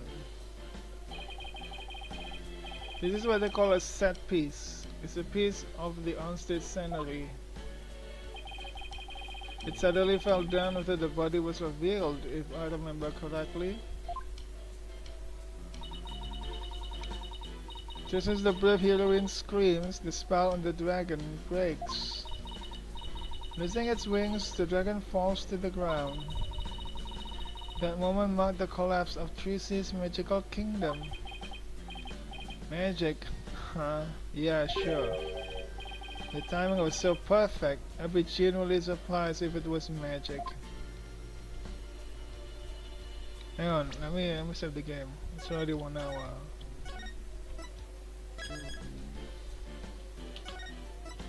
The legwork begins. Let me go to the bathroom a bit.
Okay, let's do this again.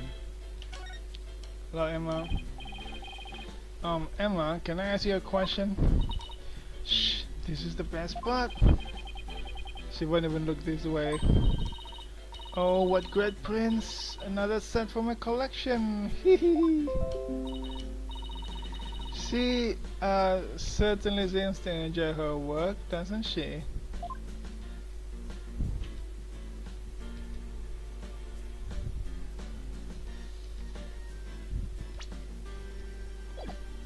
Let's check everything over here. What's this thing? Stabber. Oh, I've seen something like this before. It's like that game where you stick swords into a barrel until a little man inside pops up. Huh, that doesn't sound like any game I've ever heard of. Really? It's pretty famous in Europe. Did you have anything to play with as a kid?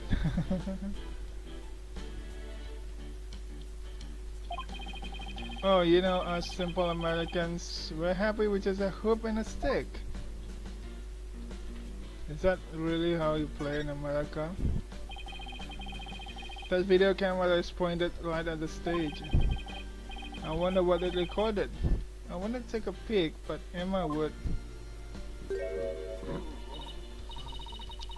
Wow, this residue data is so fascinating. She's so fixated on that plastic data. Her eyes are getting bloodshot. Quick, Apollo, while Emma's off in the forensics fantasy land. Let's see what's recorded on the camera.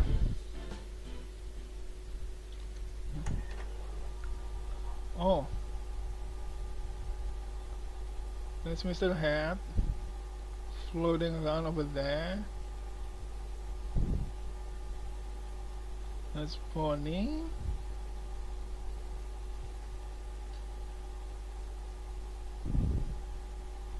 Poof. That's Mr. Hat getting pulled up. That's Trucy.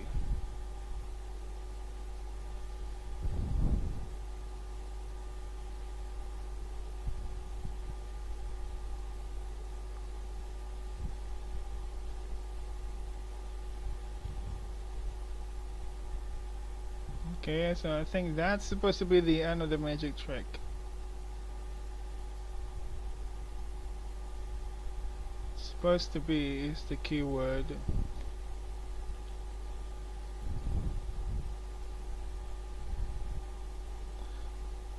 That's the dragon falling.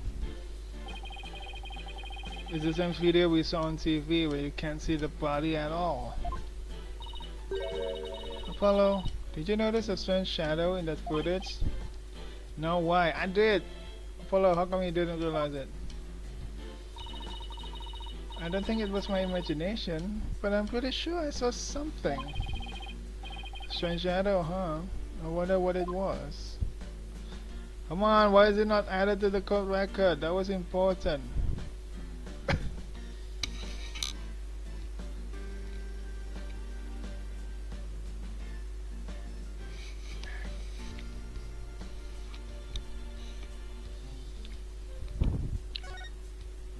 I think, oh, we're singing from behind. What is this? There's a sword here. It's covered in blood. Must be the murder weapon. This is not what Trucy holds, right? Trucy said she was sure she switched it out with a rubber sword. Unfortunately, this one certainly doesn't look like it's made of rubber. Hey Emma, were there any fingerprints on the sword? Let's see, according to my data, no prints were found, but that could be because the culprit wiped them off. Come to think of it, Trucy was wearing gloves during the show, so she certainly wouldn't have left any prints either. Trucy was wearing gloves.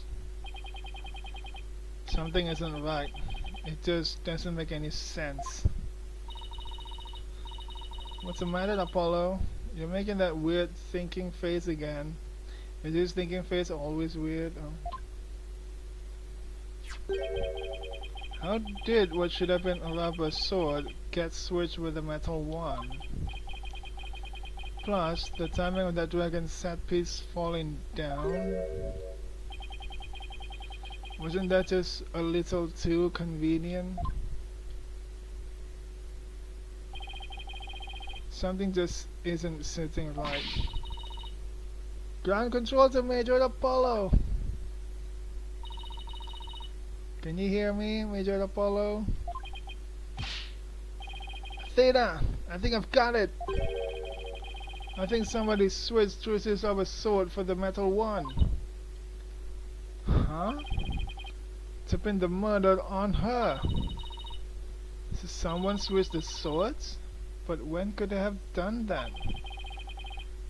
When everyone was too busy to notice. When do you think? Somebody could have switched Trucy's rubber sword with the metal one.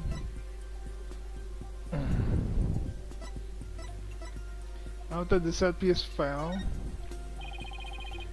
after the set piece fell, everybody in the audience was kicked out of the theater. In the ensuing chaos, somebody could have carried out a cover-up operation. Any one of the stage hands or show personnel could have done it before the police arrived. So what you're saying is somebody's actively trying to frame Trucy for the crime. Yes, some disgusting individual is trying to get away with murder.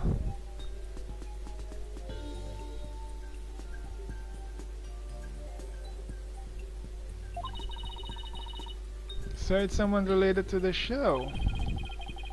There's definitely a very high chance of that. Now if we could just figure out who it is. Hang on, we're not done yet. What is this? Wow, this dragon a lot more handmade than I expected. Yeah, well, I can't tell you how many hours I put into that freaking thing. You made it, Apollo? What? You made it? Tracy had me help put it together. You know, as her assistant. She has you wrapped around her little finger, doesn't she? Tracy's smile has some kind of magical power that makes it impossible to say no. This is the body mark. So this is the coffin the dead body appeared from. I actually haven't examined that yet. Would you two mind giving me a hand? No sweat. Tracy said the coffin was supposed to be empty when she stabbed it. So how did the victim even get in there? I bet there's a secret door or something. It sure is an oddly shaped thing, isn't it? Who knew it could unfold to something like this? Well, I heard that since it's used for magic tricks, the left and right panels are made to be interchangeable. How that helps with magic tricks though, I have no idea. I'm sure they make use of it in some way we can't even imagine. Check this one, hang on. Let me have a look.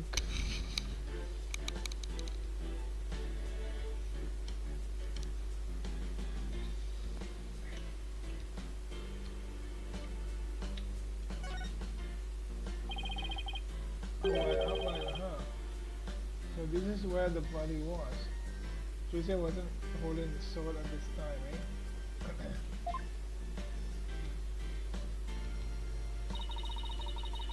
What exactly did it look like just after the incident occurred, I wonder? Oh, I have a photo of the crime scene. Here you go. Of course you have.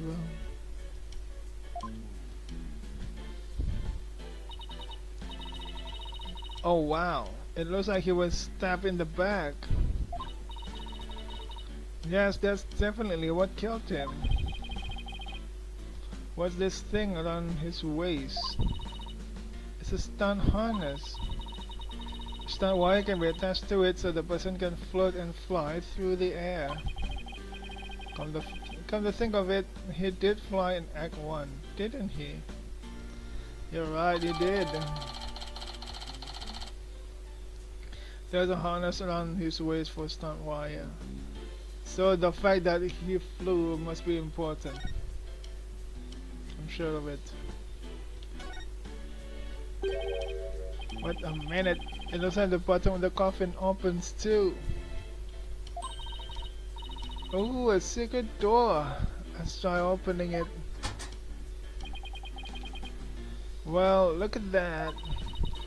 It seems to lead to someplace under the stage. That's right, it goes to the understage passage. It's pitch black down there. Hold on, I think I see something glowing faintly.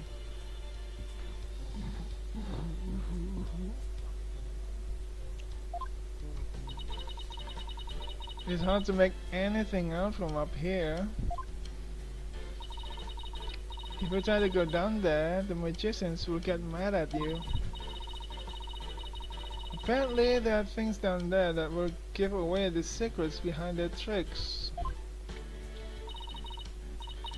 Well, that sucks. It's all right there, and we can't even. It's all right there, and we can't even check it out. We're definitely gonna have to examine that understage passage at some point, though.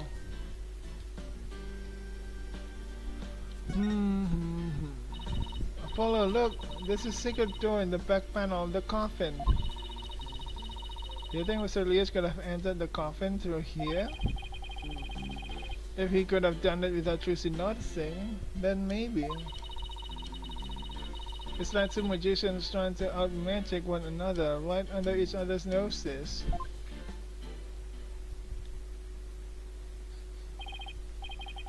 Let's see. What else do we need to do on this stage? Emma, did you find any fingerprints on the coffin? Actually, I haven't checked yet. I was going to do that at the end. I like to save the best for last. We aren't exactly talking about desserts here. Oh, but we are. Would you like to partake in my delicious dessert? I don't mind sharing. Oh yes, please. There's always room for desserts, right? Alright, I guess I'll join you too. So, could you show us how you check for prints, Emma? Is it gonna be like the previous games? So, let's start with the basics. As you know, fingerprints are an excellent way of identifying someone. That's because no two people have the same set of fingerprints, not even twins.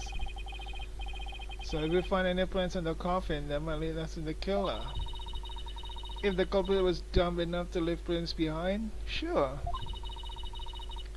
Let's go ahead and dust for prints now. Just like old times.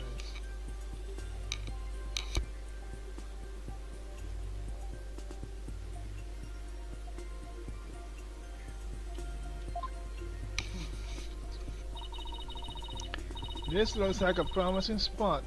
Try dusting this area with fingerprint powder.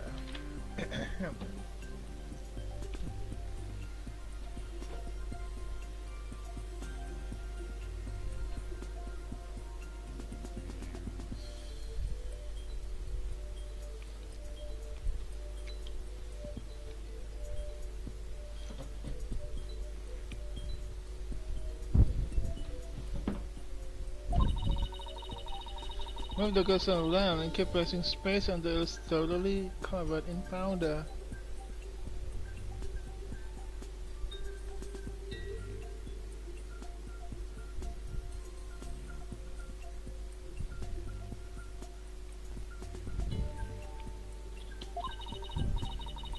When you're done, blow with R to get rid of the excess powder.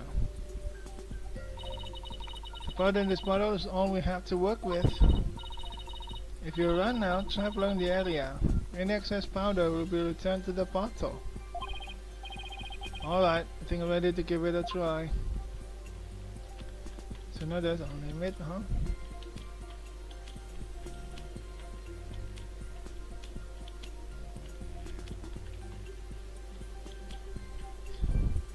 Let's try blowing.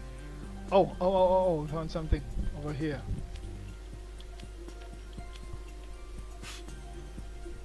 Is it clean enough?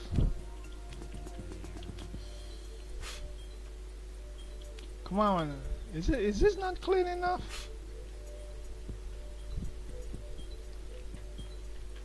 Is it over there? A bit over there? Huh? Is it over here?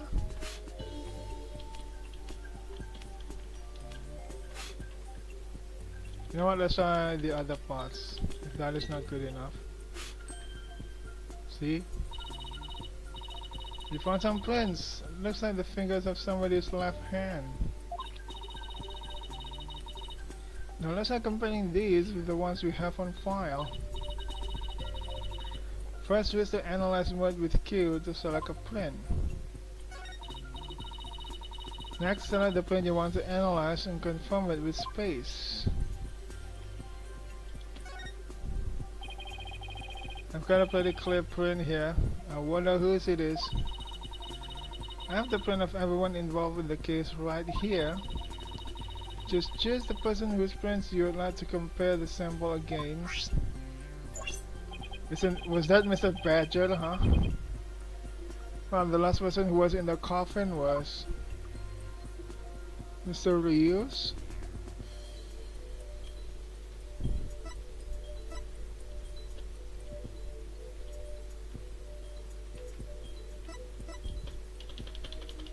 How do I analyze? Oh, odd. Sorry.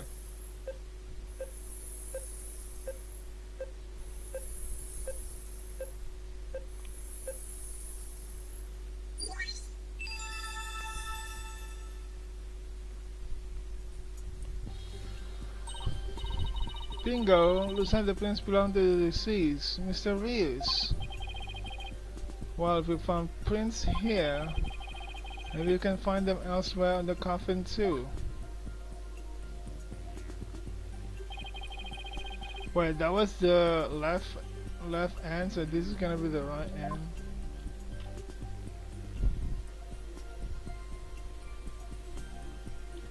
So tell me this is gonna be the fingerprints of Mr. Rio's right hand, because that was the left hand over there.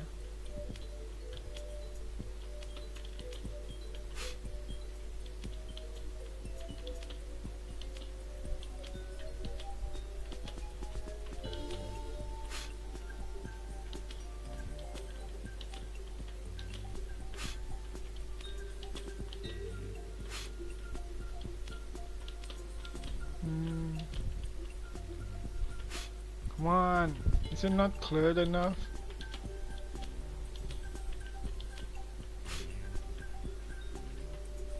Is it this one?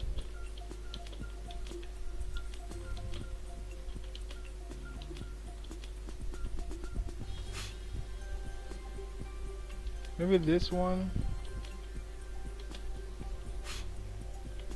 Okay. Come on, we clearly see the prints here.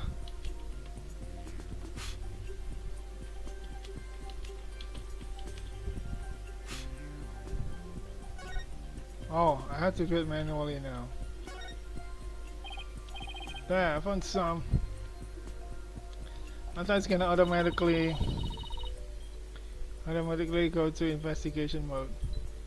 These prints are apparently mysterious too. Shall we start looking for prints on the outside of coffin now?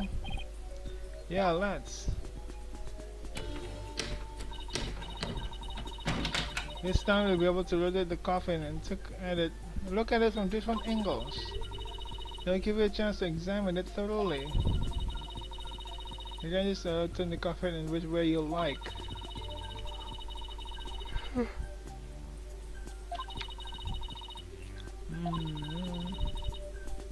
These are things with N.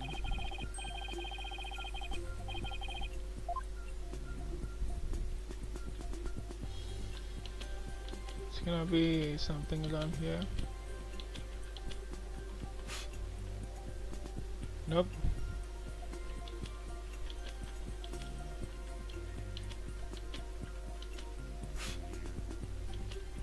Huh.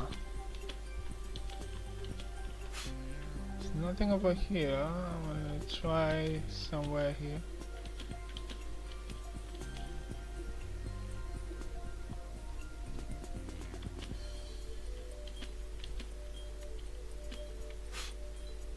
Hey? What is this? There's something here.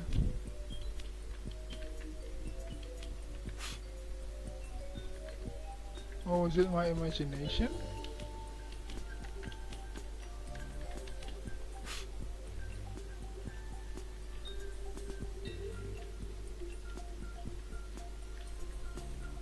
Hey, what is this white thing?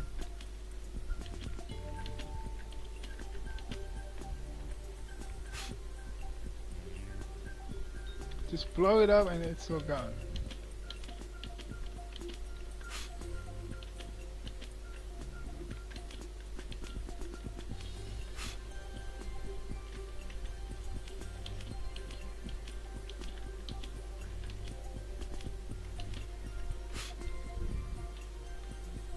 Huh?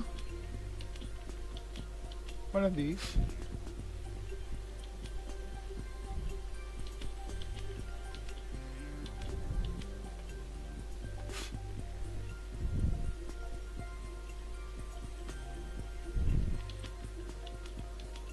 Can't find anything, huh?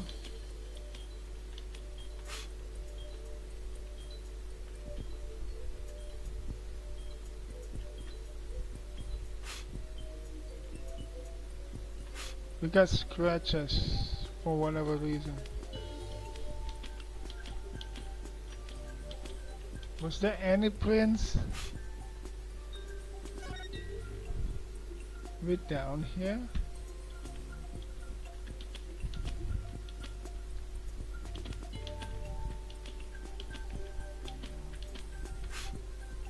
What do you mean there's nothing over there, huh?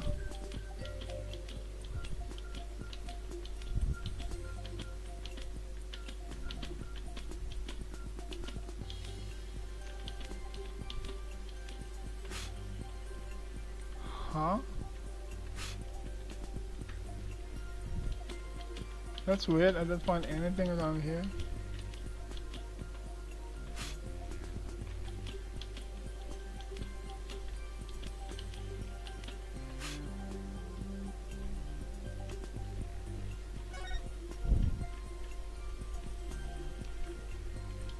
Is there something here? Nope. Move it up. What is this?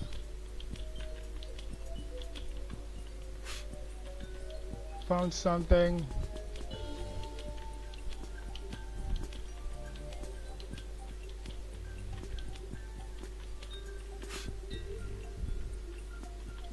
Oh, there are more prints.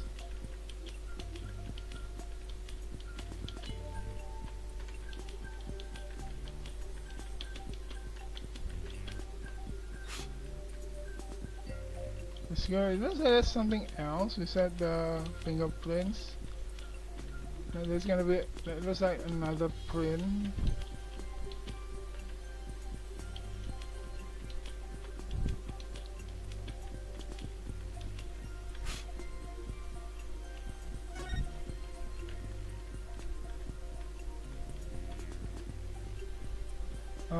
How do I examine it? Space to confirm. There, I got a print. Alright, I'll just check it against my data. Huh? That's funny. It doesn't match the prints of anyone involved in this case. That's strange. Really? None of them? How can that be? Other people she hasn't got the fingerprints off, huh? Now then, I wonder if I can any more prints.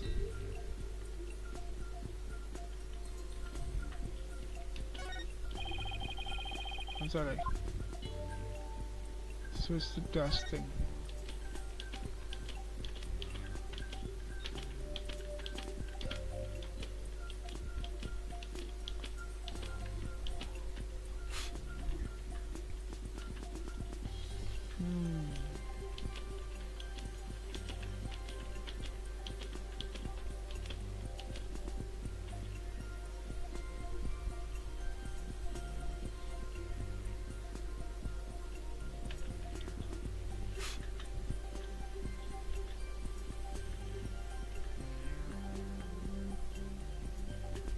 Is there anything else?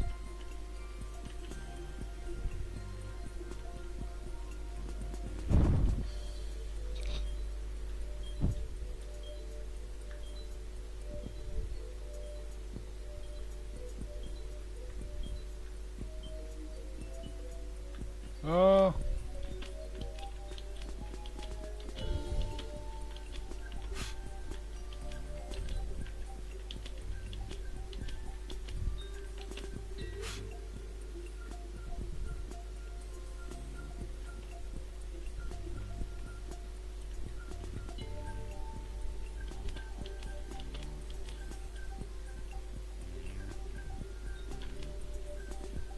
Hmm.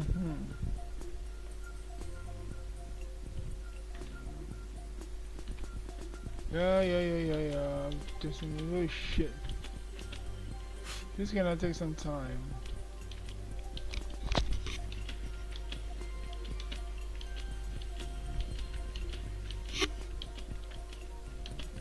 I was looking for fingerprints.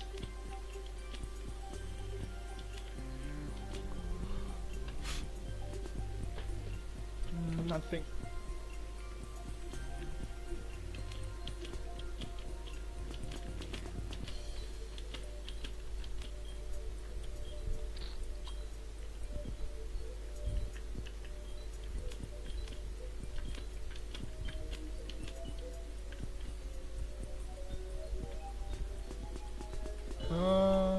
Huh. Everything's gone.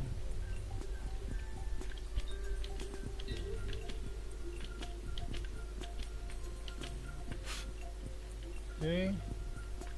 So there's gotta be something near here.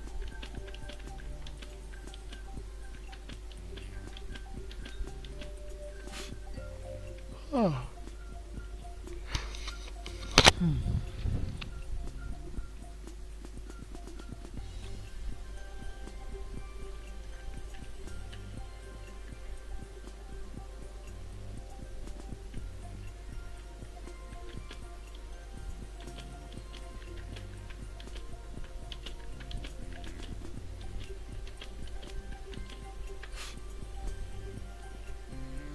Hey, what the hell is the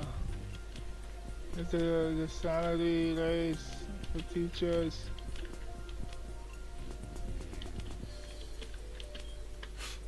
Nothing is here, holy shit.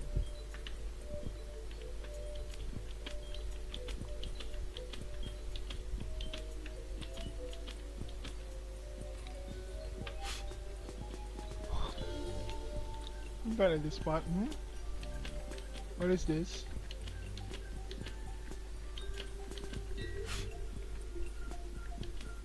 What is this?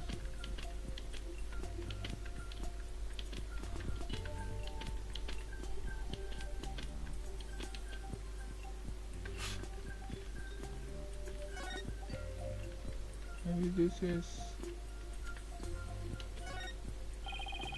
I found another print. Changing from its position and location.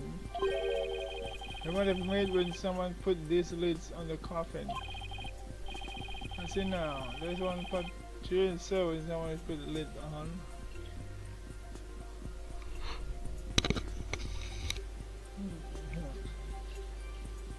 I'm gonna try some candy. These are delicious.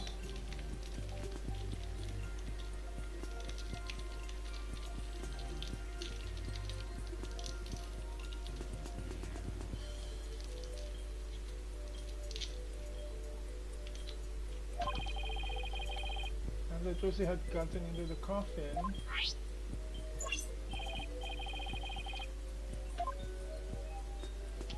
yeah, hang on. Who is not in this list? It's Josie, Athena, Bonnie, Samaritan, Mr. Rios, Emma. Josie, Athena, Bonnie, Samaritan, Mr. Rios, Emma.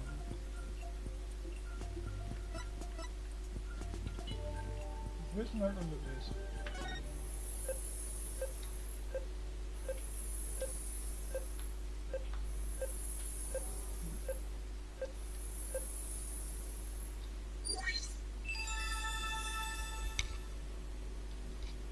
Bonnie. Looks like the print belongs to that funny girl. Come to think of it, she did put the lid on the coffin during the show. That's probably when she left her prints on the lid.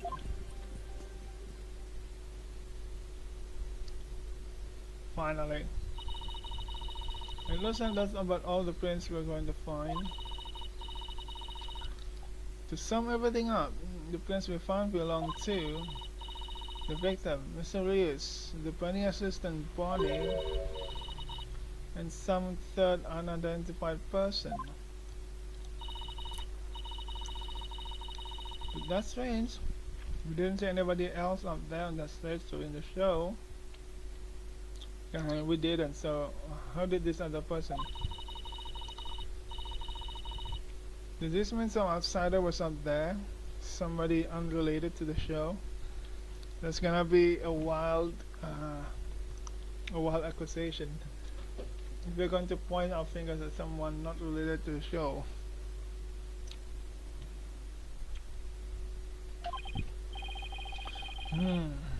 Guess we can't really say at this point. Well, thank goodness we didn't find any of Trucy's fingerprints, right? But that's only because Trucy was wearing gloves. Hey Emma, there's something else that's been bothering me about the prints. Can you think there's something odd about Mr. Rios' prints? They're on the left and right side, yeah. Odd? What's odd about them? Well, if Mr. Rios was standing in the coffin facing forward, he would have left prints like this, right? When we look at the actual prints, yeah, it was the other way. They're facing backwards. It doesn't make any sense. It doesn't make a whole lot of sense. Hey, what do you know? You're right. I wonder how they wound up like that. Maybe he was accidentally facing the wrong way at first, but then turned around later. No, the coffin is much too small for a guy his size to turn around in. But all he would have been able to manage is maybe a little bit of twisting. Then it really doesn't make any sense, does it? I think I might have hit on something major here. Oh, I have just one more question, Emma. Oh yeah? What is it? Mr. Rios was stabbed in the back, right? But if he was standing in the coffin like this, how would that have worked? Alright, that. The lead prosecutor has an explanation actually. He thought that the victim would have tried to dodge the sword as it came into the coffin. So maybe he twisted his body and the sword ended up stabbing him in the back. That is theory anyway. I see. Guess that sounds plausible. Fingerprint data.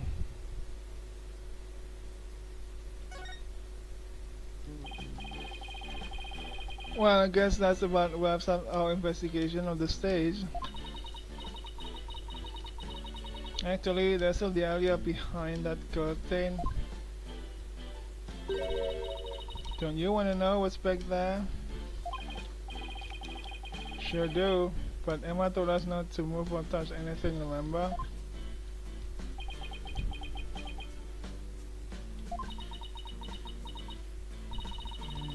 Would you quit staring at me?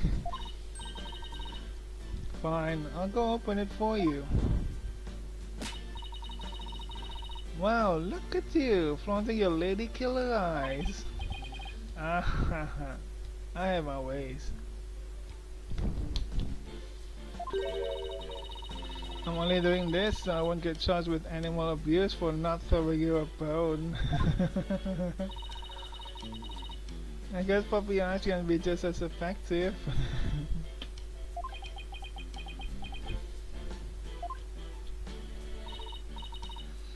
Alright, I'll be back. Oh.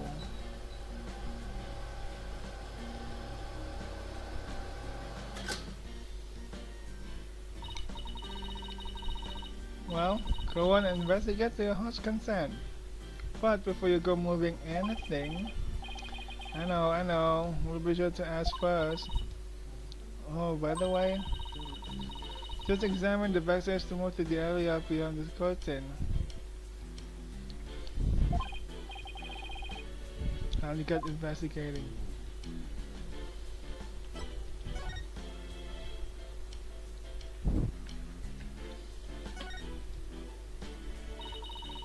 Seeing this way kind of breaks the illusion, doesn't it? It just goes to show that some things are better left unseen.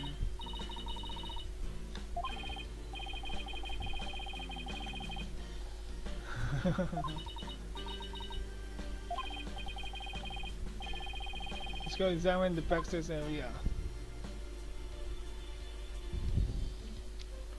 What are these? What's this smaller coffin for? Yeah, there's a coffin back here too. Looks like there's a stuffed dragon inside. No, wait, look, it's just an illusion. See, the dragon looks like it's on the inside. But they just painted on the front lid. Another illusion. If the show had been cancelled, we might have gotten to see this trick too, huh? What's this? Why is it here? It's a guillotine. But it's not real. It's just another one of Truce's props. Even she didn't mention it to you? She said you were going to make a guest appearance on stage for a guillotine trick. No, I definitely remember not agreeing to something like losing my head on national TV. Yeah, it's gonna be a surprise. There's an understate over there too. But let's check this one first. What is this thing? It's a winch. I'm guessing they use it to pull Mr. Head up. Oh look, there are two winches. One back there and one up here. Apparently, each winch was rigged up to something different. One of them was used to hold up the dragon set piece, while the other was connected to that weird puppet up in the catwalk. So the reason the dragon fell was because the winch didn't work, or something messed up with the winch, huh? Weird puppet, huh? Better go check out the catwalk later.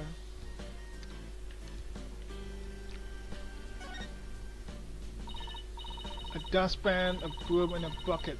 Guess they use these to get the stage tidy. I thought that's what this bucket was for though. See how it says fire on it? Oh, I guess it's a fire bucket then. Yeah, I heard the theater owner went out and bought that just for this show. When he heard there was going to be a fire trick, he flew to the store to get it. What kind of little bucket like this will it put out a raging fire? I'm guessing the owner thought it could, but it doesn't look like it's been used. In fact, the inside is caked with dust. What was the point of him buying the bucket then?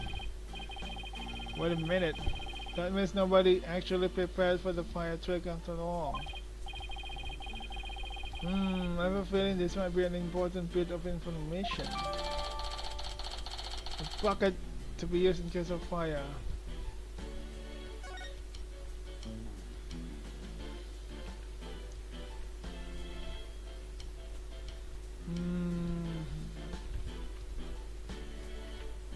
Oh, we're gonna examine the ladder.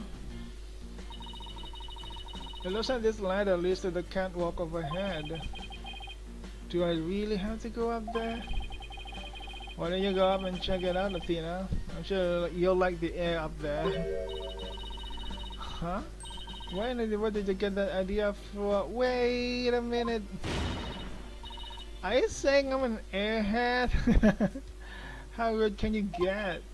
That's not what I'm saying at all. Now up you go. I'll just wait down here. Okay, now I'm starting to get the picture. You're afraid of heights, aren't you, Apollo? Come on now, this is for Trucy. She needs us. So up to the catwalk we go. Well, guess it's time to put on my big boy pants.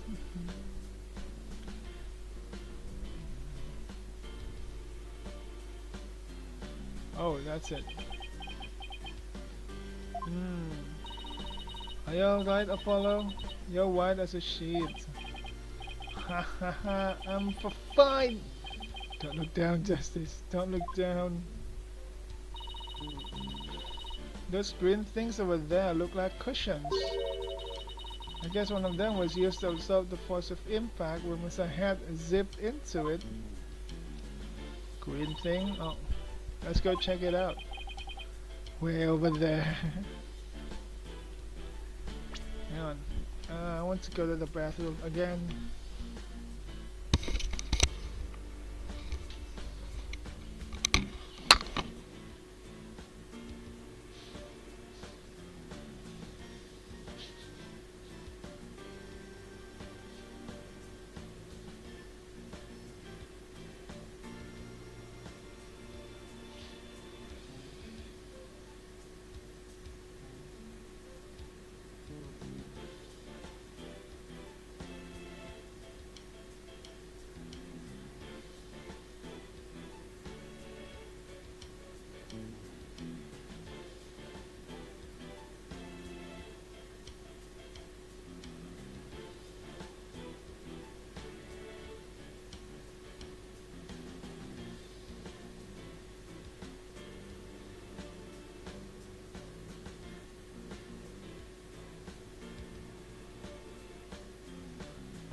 Okay.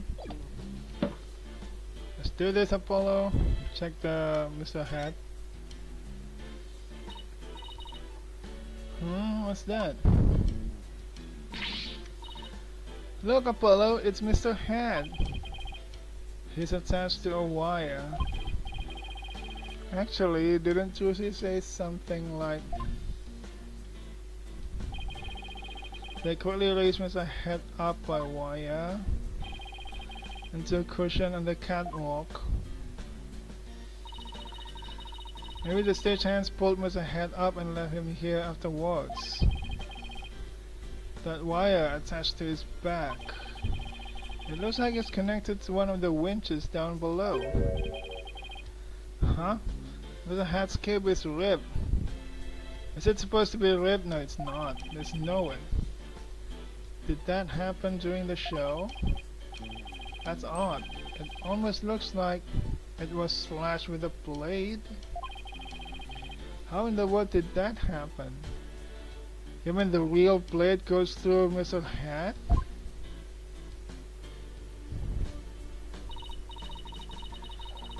Apollo, I see that you're trying to take this all in stride, and I respect that.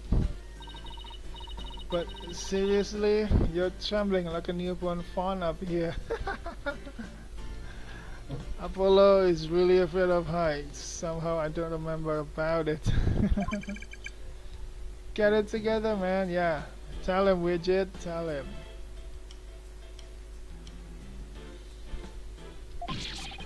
I can't help it. Yeah, you can't help it. If you're afraid of something, you're afraid of something, I guess. What is this? This looks like a bunny. Those set pieces looks like a rabbit and a moon. Although they kind of look like they could be a duck and a croissant too. How is that a duck? What do they look like to you, Apollo? The Grim Reaper and the guy falling to his death? Come on, let's wrap up this investigation before your imagination catches up with you. What are these?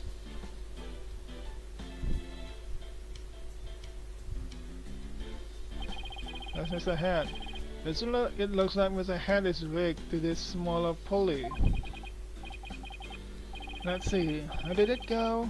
After being blown a kiss, Mr. Head goes wild and just as he's about to stamp the coffin, he gets pulled up to the catwalk. And the smokescreen was to hide his ascent from the audience view.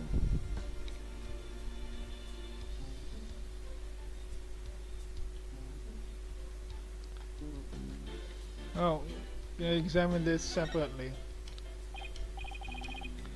Wow, that's a big pulley.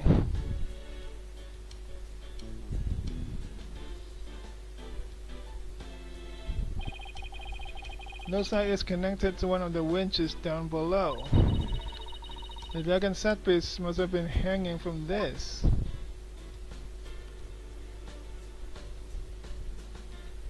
Is that all? Oh, there's something over here. Hey look, there are cushions attached to the underside.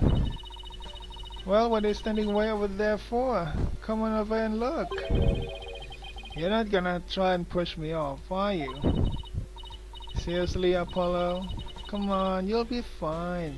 Here, do you want me to hold your hand? Yes, actually, if you wouldn't mind. Looks like you're right. And Tricia mentioned something about this, didn't she?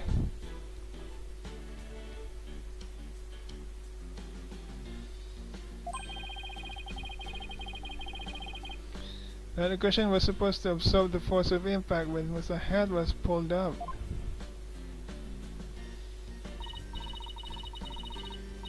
Well, I think that about does it for the catwalk.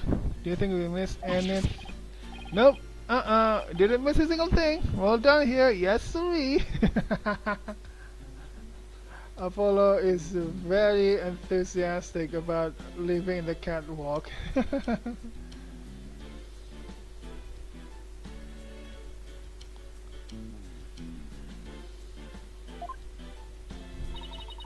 I take it you're ready to go down? Yeah, I think we're better. I feel a fainting spell coming on. Oh brother, you don't need to hold up your hand again, do you?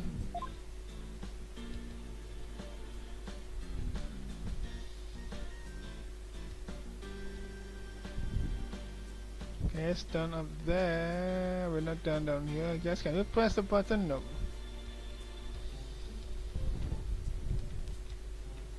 Guess we're going to the understage. There's a sign here that says understage. I bet these stairs go to the understage area. Tricia told me she and her fellow magician call it the abyss. I wonder why. Who knows? Maybe because it's really dark down there or something. Oh, I bet they've got all kinds of magical goodies stashed away down there. Come on, let's go check it out. Huh? The door's locked. The entrance to the abyss is barred to mere mortals like us, huh? Oh well, that's what you call a swinging abyss.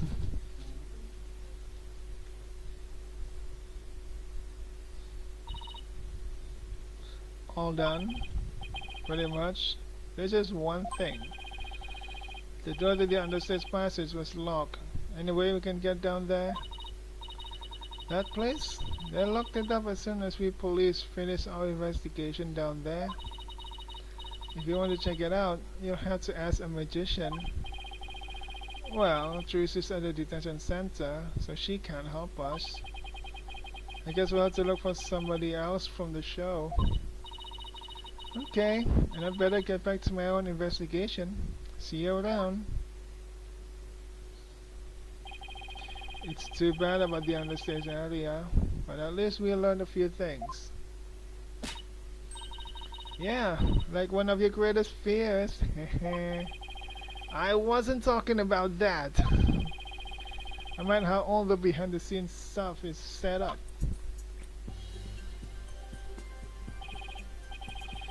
Let's see, we found out there are two winches backstage.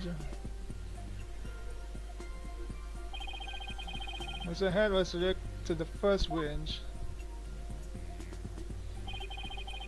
and the dragon set piece was attached to the other one. And both of them were used during the show. After the body was discovered, the dragon set piece fell to the stage. Why? And in the chaos that ensued, the culprit could have switched the rubber sword with the real one. So it looks like the best way to prove Truce's innocence is to identify the real killer. What a complete and utter mess. This is all great. Just great. The right kid is a bush league. Small potatoes. Half ground has been. There's somebody on the stage. I wonder who it is and what they're doing. Maybe we should go talk to them.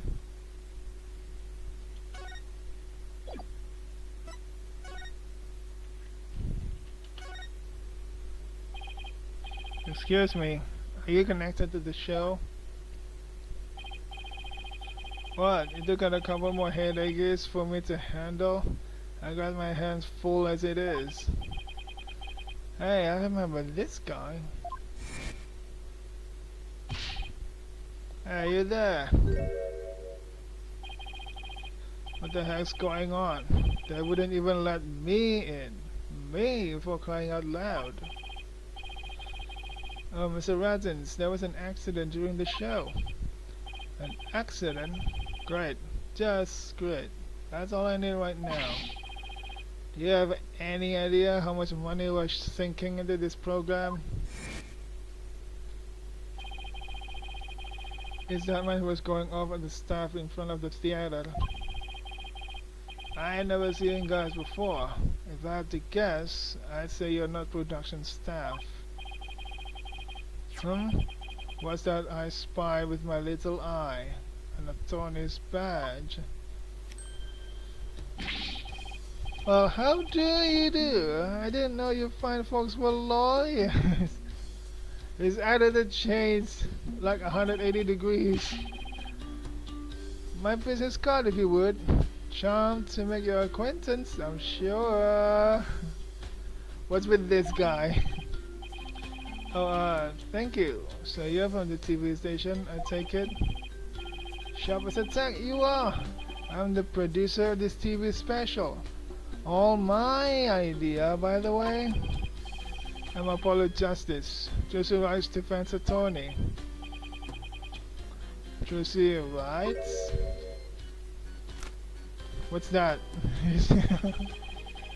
Well, ain't that a kick in the head? How about you open with that tidbit next time, champ? Alright, he's back to his usual self. He's back to his usual self. Not kinda lying away anyway. Okay. What happened to the Smoothie Magoo bit? Yeah, we like that Smoothie Magoo bit. I'm Roger Rittens. Hold the applause and no autographs, kids. I'm on the clock. Apollo, this guy looks really familiar, but I can't quite. Really, kid? Then try this on for Zaz. Hang loose, baby. Hang loose, baby. As Apollo, it's the ratings rager from the Take Two TV. He's huge, crazy huge, like a real famous producer. Really, I've never heard of him. Seriously, man? What kind of cave did you call out of? Roger Redding, Roger Redding's The Ratings Raja, title of the TV screen. Still not ringing a bell? Roger Redding's. He entered my hit Saturday night talk show at 8 p.m. Eastern, 7 p.m. Central. No, I can't say that I have. Come on, Apollo, you gotta watch TV sometimes. You're blowing my mind, kid. You even know what a TV is? Say it with me. Television. Do you mind if I ask you a few questions about the incident? No, no, no. What kind of comeback is that? Grow some backbone, kid. I basically love that one at you. Now hit me with the best pop. Viewers will love that. Come on, you gotta sell it. Sell what?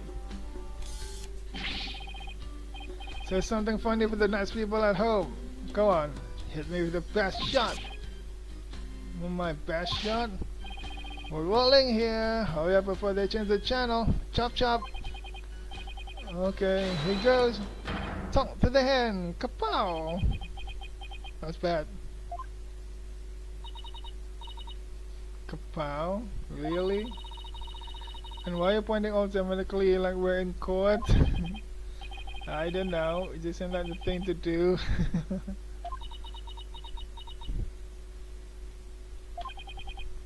Haha.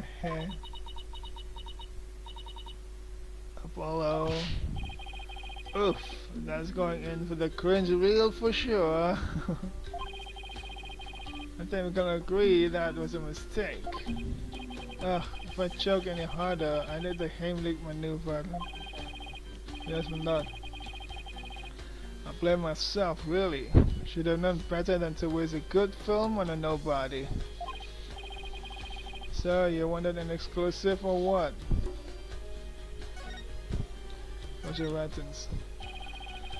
Today's magic show was being broadcast live on TV, wasn't it? And you were the producer, right? That's right. Rising magic star versus old school Mary. It was gonna be wild. We were gonna have viewers vote for their favorite magician during the show. And the loser would have had a really embarrassing prank done to them. It was gold, I tell you. Guaranteed ratings. I don't know. It sounds kind of tacky if you ask me. I'm telling you, man. Modern viewers eat this stuff up with a spoon. Trust me. All we're gonna do is serve it up nice and hot. At least a feast for the eyes. More like junk food for the brain.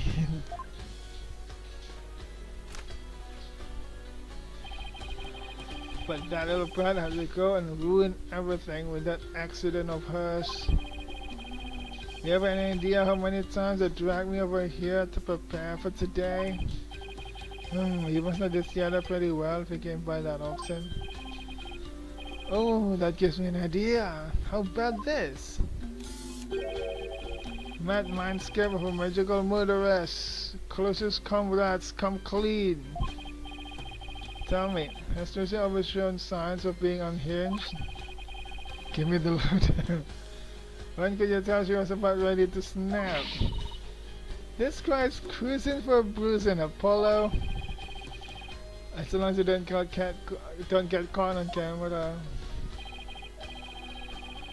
Truth be told, I'm not surprised about the way things turned out. Magicians are pretty much the drags of society. Am I right? What's that supposed to mean?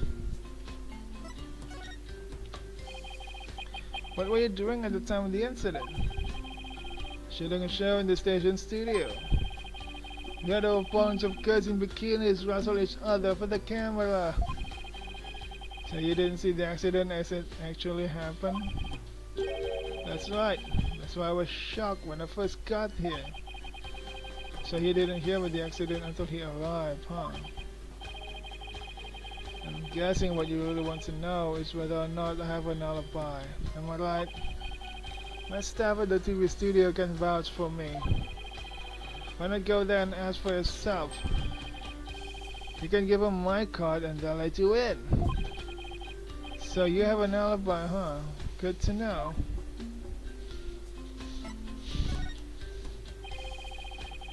Magicians are a bunch of good for nothings if you ask me. Con artists and thieves is what they are. They trick people and take their money. Coming from you, that's rich, pal. Magic things are the same as con jobs, you know. That's right, the people watching never feel like they've been cheated.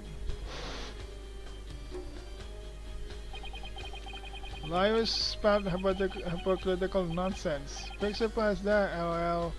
And post. Did he just post about us in real time? Those Gramaris are all criminals. It's in their blood.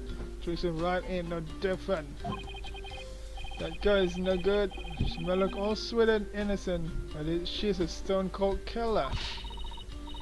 When you dare talk about Tristan like that, you don't know the first thing about her.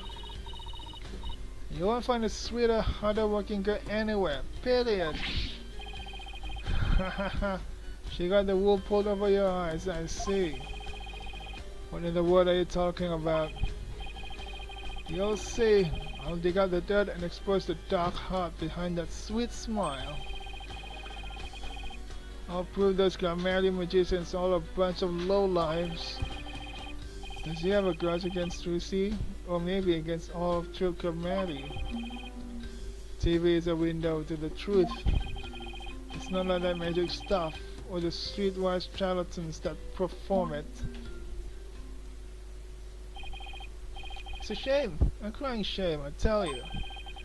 But it was supposed to be a fun, light-hearted program turned into this sorry affair. I have to sell it to news outlets all over the world if I'm gonna make my money back. Tracy Wright will make her debut alright, not as a magician, but as a criminal. What? It's my duty to report it. Can't let a tragedy like this happen again now, can I? Even if she gets out somehow, I'll make sure she never walks the streets again. We won't let that happen. We won't let you do that to her. We're going to prove her innocence in court. Listen to you. One thing I'll high and mighty. You're just another money grubber. I know how you lawyers do things. You'll stop at nothing to win. I beg your pardon? If you win your trials, you get fat stacks, right? Is money really all you care about? What's with him, Apollo? Why won't he listen? But enough about you. I'm all about going after Tracy now. I won't stop until she's behind bars. That's how we in the media dish out justice. Before you even get to court, my expose is gonna take you down. Not if I have anything to say about it. Well, better get back to the station. Hang loose, baby. It looks like the prosecution won't be our only opponent this time. But no way we're gonna let that guy have his way either. That's right. Okay, we're done with this stage. Let's go someplace else. Still wish we could check out that on the stage passage, but what else can we investigate right now? I don't know, but I've been playing for about 3 hours, so I think it's time for me to end the stream.